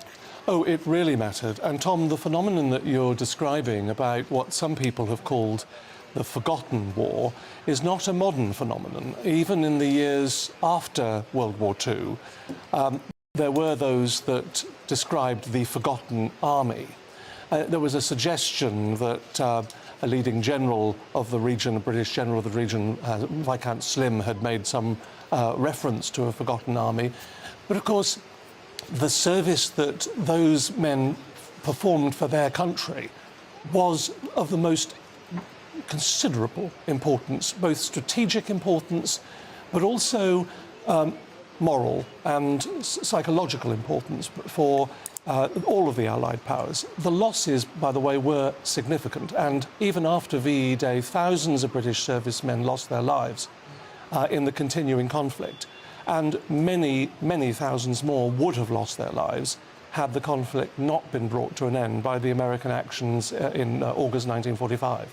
Why do you think it is so forgotten, Michael? I mean, I watched a documentary the other night where some of the very few surviving veterans, incredibly brave men, were talking about what they experienced, and the stories they were telling were chilling, beyond evil. Oh, yes. But so why is this so forgotten compared to VE Day? I think partly, it's difficult to say, Dawn, but I think partly this is because the conflict in Europe was closer to home to the British. The Nazis were the ones that had been hitting London and hitting throughout, in fact, the United Kingdom during the Blitz. And people were so war-weary, they were so exhausted from conflict, that when the opportunity came in VE Day to mark the end of the war at that time in Europe, I think they took that opportunity, and understandably so. But I don't think it's right to say that it was forgotten. It might feel that way. It might have felt that way afterwards, but there were many sacrifices. I wonder if there might too have been a political element here. There had been a general election 2 months earlier. The Conservative Party was talking, of course, about how the war must be won, but the Labour Party was saying, no, win the peace. And that's what won the election, the surprisingly large general election victory for Clement Attlee and the Labour Party. And Churchill kicked out, of course. Churchill, of course, kicked out in what many people think of as a bit of a surprise, although there were some trends in what few polls we had back then. But there's also something deeper here. The places that were defeated throughout the course of that war and then won back: Hong Kong, Singapore, Malaya, Burma, Borneo, the Solomon Islands, British territory, where the sort of myth of the British Empire was broken. The fall of Singapore, such a poignant moment in the course of this Probably war. our biggest... the feeling was that Singapore, the loss of Singapore, was one of our biggest defeats of World War II. And to some extent, that's what broke the myth of the British Empire.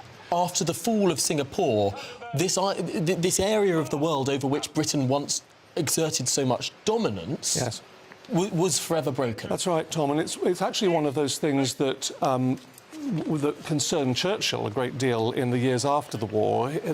A regret that he felt was the loss of empire. He was one of the last old-school Victorian imperialists, of course, and he believed in that fervently. The reality is that it marked the decline of the British Empire, and of course it marked the new order, the post-World War II order, which is what people were voting for, as you pointed out. Which is why this is such an interesting memorial. In some way, a victory, of course, Yes. that the Allies won, defeated the Axis powers. Such military bravery and victory. But also for Britain, in some strange way, a loss too.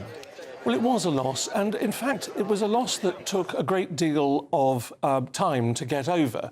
Dawn's point about the deprivations, in fact, the torture, the cruelty, the inhumanity that had been suffered by Allied personnel in the Far East under Japanese capture, tens of thousands died as a result of their captivity. They were cruelly malnourished, they were tortured, there were summary executions, they were denied medical treatment. Many died of blackwater fever, which is an aggravated form of malaria. There were stories of sores, leg sores that were a foot long because they couldn't be treated. People working in extreme heat and humidity in jungle conditions on the Burma Railway.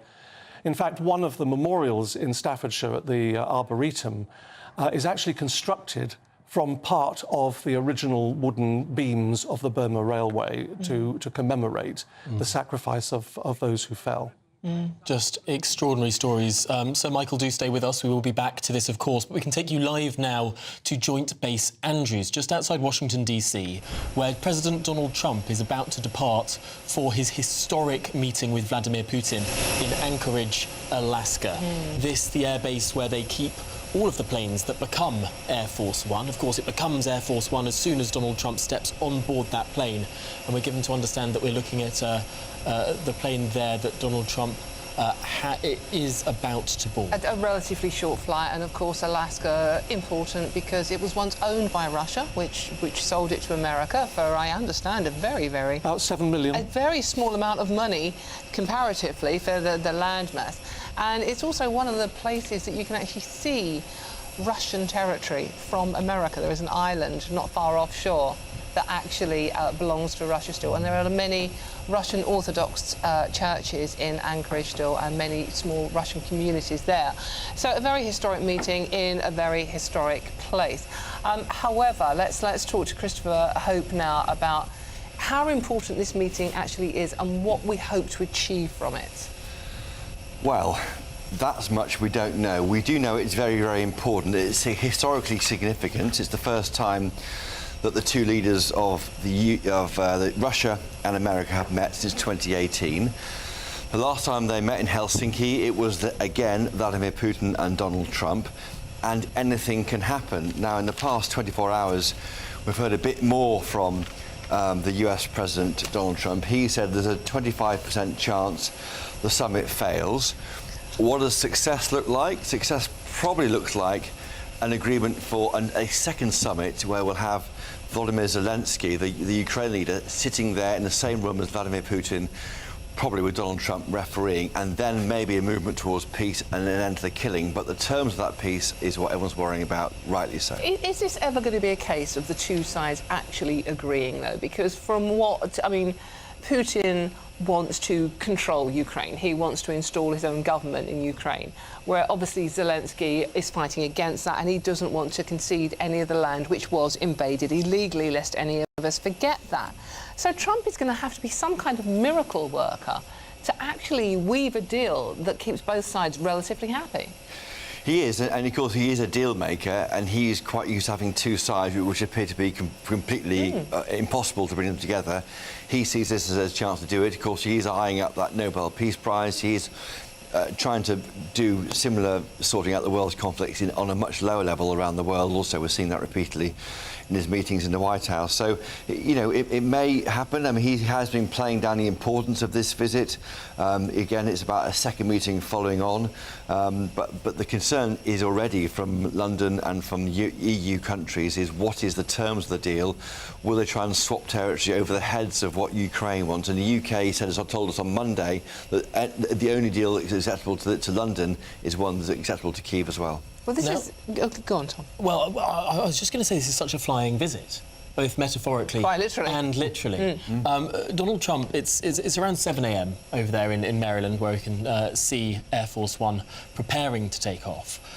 It will land in Anchorage in, what is it, around 5 hours' time. And then they have a very, very short amount of time to actually bash something out before Donald Trump flies back again this very evening. That's right. So the timing is 8 p.m. We expect the summit to start. That's UK time. UK time. So it's all UK time for our viewers and listeners. All UK time. We'll have as much as we can on GBNews, of course. The summit happens. There's two interpreters in the room, the two principals, and that's it. No one knows what's discussed. Then there's meetings between the officials. We see Sergei Lavrov is there, the Russian foreign minister. There'll be the counterparts from the US government there. And then there'll be press conferences, either definitely individually with Trump, possibly together with Putin. We saw that in Helsinki back in 2018, and then anything can happen. And whether Putin speaks English or requires an interpreter, if there's an interpreter, it will slow down the dynamics. But all the bonhomie, the shaking hands, this is difficult for people to stomach in the UK and in the EU. Only on Monday, we're told by the PM's official spokesman that he couldn't throw, we as a country couldn't trust Putin as far as we could throw him. Well, he does have previous history, obviously, for going back on his word. It's very interesting, though, that apart from the two men themselves, the only other people in the room, there's no aides, there's no advisors. It is literally just their interpreter. And that's quite common. That is quite common to have private time together. The problem is, anything can be agreed. We don't know what's going to be said, and it happened in Helsinki as well. Yeah, I mean, it is a very, very uncertain time here, and that's why we've seen the performative politics this week of this 3-second embrace from a very untactile Keir Starmer. He doesn't do this kind of thing much. Watching that video was very interesting. Zelensky put out his hand for a handshake, and then Starmer opened both of his arms to hold this embrace. He's obviously been told to do this, that he knows the symbolism. I think he knows to do it, Tom. I mean, he did it with when Zelensky came on a previous occasion. He made the big thing of walking him out, and he did say in the interview after that, I was going to show this guy out of my house. I mean, he knows we're all watching and filming and we'll be interpreting. And, yes, we're watching and discussing it, but really those images are really aimed at Trump and Putin. But for now, we've seen Keir Starmer and Donald Trump on relatively good terms. They call each other their friends. They agree they've got different politics in many ways, but it's always a cordial relationship. Could that end tonight? Yes. Could there be a real rupture between the American position and the Anglo-Ukrainian position, the European position, whatever you want to call it? 30 countries were on a conference call with J.D. Vance and Donald Trump on Wednesday. Yes, if a deal is done over the heads and imposed on Ukraine, that will be a rupture, and it'll be a disastrous rupture because we as a country, the European Union countries, Ukraine, they need the US backstop, the security backstop. So we need to have America on side with whatever deal is agreed. Going back to those timings, we are expecting at this press conference late tonight, maybe I would say 10 or 11. As you say, he flies out 2:30 in the morning, so he's not there for long. But speaking out, going back to that conference you mentioned, Christopher, I mean, Trump said that Putin would face severe consequences if he did not agree to end the war in Ukraine at this very meeting. So if Trump walks away from this with no agreement to end the war, what does severe consequences mean? Well, what's so discombobulating is he says that at one point, yes, he says severe consequences, and then he downplays the importance of the summit and says actually it's about a second summit. This is the kind of the pre-summit to the main summit when Zelensky's in the same room as Putin for the first time since war broke out. So yes, it's unclear, and we are watching this as observers, and particularly I think Zelensky being an observer is so difficult to understand. I mean, across the board, Kevin Badenoch told GBNews on Tuesday Zelensky should be there, and of course that's the position of the UK government. Michael, let's bring you back in it. So Michael Ellis is still with us, constitutional expert. I mean, what do you make of this summit? How important is it, or is it more performative now? Well, I think it is very important, partly because President Trump is so unpredictable. But let's bring a historical perspective in. One of the things that are really worrying some people about this is the resemblance it has historically to 1938 and Czechoslovakia. Because that was a rather infamous occasion, the Munich conference, where the Allies sought to sort of stitch up the Nazi Germans at the time by basically saying, well, we'll give you a piece of Czechoslovakia, as it was then. And Czechoslovakia wasn't in the room. And so that, of course, led to a certain sequence of events, and many people would argue that that was an encouragement to Germany, Nazi Germany, to continue as it later did. There's perhaps a warning from history about the danger of not involving a country that you're actually talking about. We'll have to wait and see. Yes. We will indeed. Well, as we wait for Donald Trump to board his plane, for this plane to fly its 7.5-hour journey to Anchorage, Alaska, for a summit that is expected to last maybe 7 hours. More time in the air than actually on the ground there in Anchorage, quite possibly. But this is Good Afternoon Britain on GB News, and there's plenty more to come on today's programme. I think it's going to be very interesting. We're going to find out where everybody stands, and I'll know within the first 2 minutes, 3 minutes, 4 minutes, or 5 minutes, like we tend to find out, whether or not we're going to have a good meeting or a bad meeting. And if it's a bad meeting, it'll end very quickly. And if it's a good meeting, we're going to end up getting peace in the pretty near future. Okay? As we have just been discussing, it's the first face-to-face meeting in 6 years and the first US-Russia summit on American soil in over a decade. President Trump and Vladimir Putin prepare to hold crunch talks in Alaska. But will it end with a framework for peace in Ukraine or just more deadlock?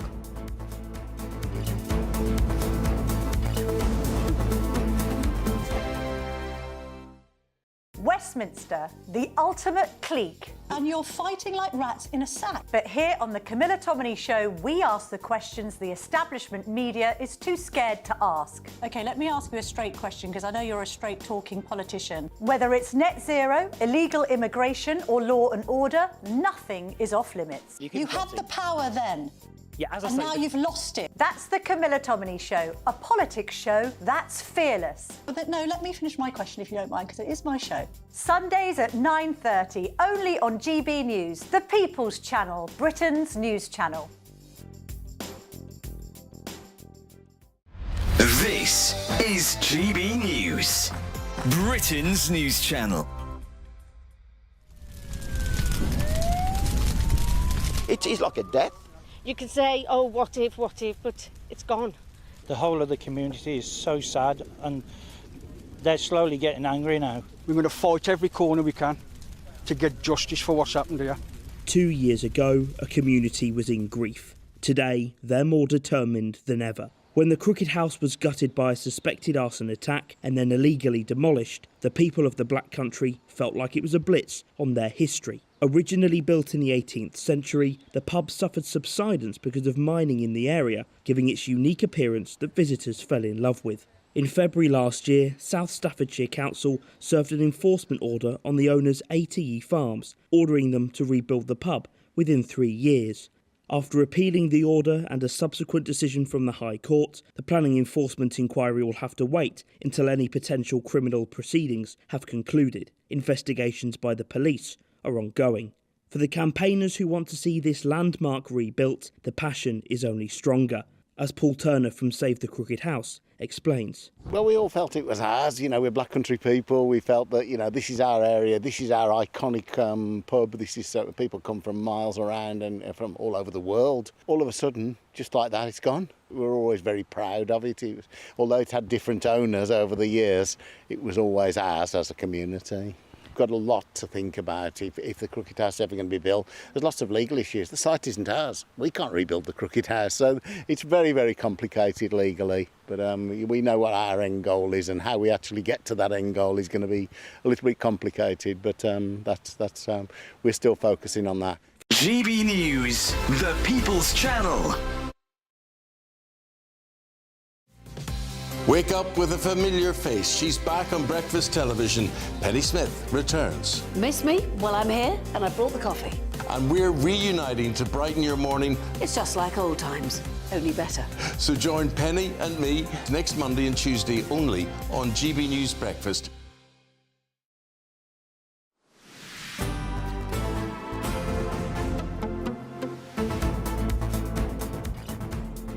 Good afternoon, Britain. It's 27 minutes past midday. Now let's return to the commemorations happening across the country to mark the 80th anniversary of VJ Day and the official end to the Second World War. Joining us now are reporters from around the country as the nation marks VJ Day. Sophie Reaper at the Field Memorial Arboretum, Dougie Beattie in Lisburn. I think we're going to Dougie first. Yes, good afternoon, Dawn. This is a celebration, and as well as that, it is also remembering those that died in the Second World War, particularly in the Far East. And it has quite a story to it here in Northern Ireland, because I'm standing in Lisburn, and the sometimes good comes out of wars.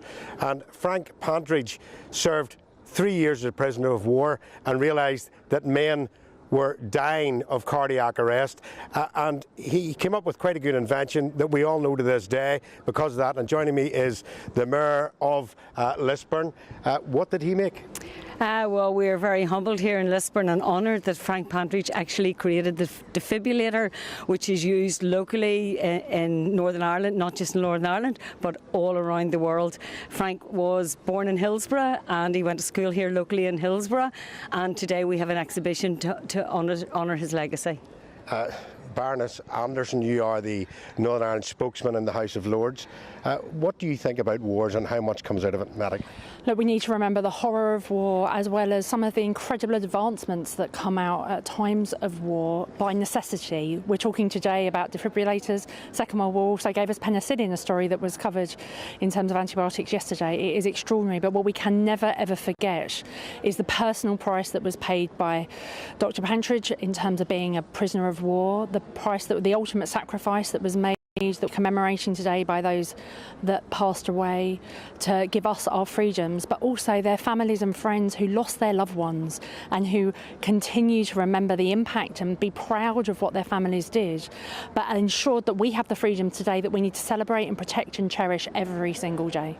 Well, I have to let them go because there is a commemoration starting here. Thank you very much for joining me. If you want to step that way, you can go and join the procession. Yes, and it just shows you, who would have thought Frank Pantridge, taken prisoner of war, 3 years in a Japanese war camp. He was made to walk 20 miles in his bare feet, realising that men were dying of heart attacks in that intensive heat and stress, makes a defibrillator when he comes home, and we see it the whole way across the world to this very day. Commemorations have been going on in the garrison city of Lisburn.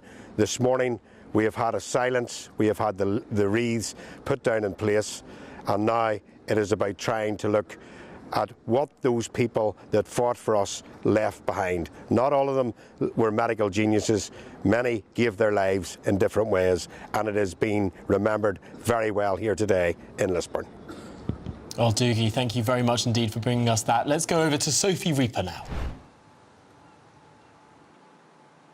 Well, you're joining us here this afternoon in the Field Memorial Arboretum and Community Woodland, and you can probably notice behind me that things perhaps aren't as big or as grand as they might be at the National Memorial Arboretum, but the sentiment here is just as special and just as big, as people here in this community today have gathered to mark 80 years of VJ Day. And we're in this part of the community, Woodland, that is dedicated to all those people from Blackpool and the surrounding Fylde area that received the Burma Star. And each of those people commemorated here with their own individual plaque. And you can see on them, perhaps, laying today are yellow, white and green flowers. And that is because those are the colours of the Burma Star Association. So very, very specific and very, very poignant on this day. And at the centre of it all here in this particular part of the garden, you'll notice this lovely obelisk which holds on it the Kohima, which I'll read to you now. When you go home, tell them of us and say, for your tomorrow, we gave our today. And that, of course, is a reference to the incredible sacrifice made by all those who served. And we celebrate and commemorate them today. Now, earlier, I actually got the opportunity to speak to a 102-year-old Army veteran who remembers VJ Day. And she told me what she can recall. Here's what she had to say. I remember that I was in the army and we were all doing our usual jobs, and then we found out that it was time to all have a rejoicing time. And I imagine you must have felt some real sense of relief. Oh yes, definitely. Everybody knew that they'd be going home soon and that life, we hoped, would be better for everybody. And 80 years on, how important is it to you that people never forget the sacrifice that was made by all those who served 80 years ago? It's very important indeed, and I think it should always be remembered. After all, so many young men and women gave their lives. And if you had a message today on the 80th anniversary of VJ Day for our viewers at home, what would that message be? I would say that everybody just get together and do as much as they can to keep peace. And what an important message here today on the 80th anniversary of victory over Japan. The message of peace and the message of commemoration, that we today remember they who gave their lives, they sacrificed themselves for our today. An incredibly poignant day here in Fylde. Sophie Reaper, thanks indeed for bringing us that, and to Doogie Beattie before Sophie too. Indeed. OK, now we are moving on there. This is Good Afternoon Britain on GBNews. There's lots more coming up on today's show. Britain is broken and Britain needs reform. And that reform includes the electoral system. That reform includes the abomination that is the House of Lords. Yes, he once said he would scrap it, but now Nigel Farage wants in. With 4 MPs, 10 councils and rising poll numbers, the Reform Party leader is demanding the right to send his own peers to the House of Lords. But after the break, President Trump is scheduled to leave the Washington airport and board Air Force One, heading to those talks in Alaska with Vladimir Putin very shortly. You can see the plane sitting on the tarmac there waiting for him. We will be there with all the latest on that one. For that, after your news headlines.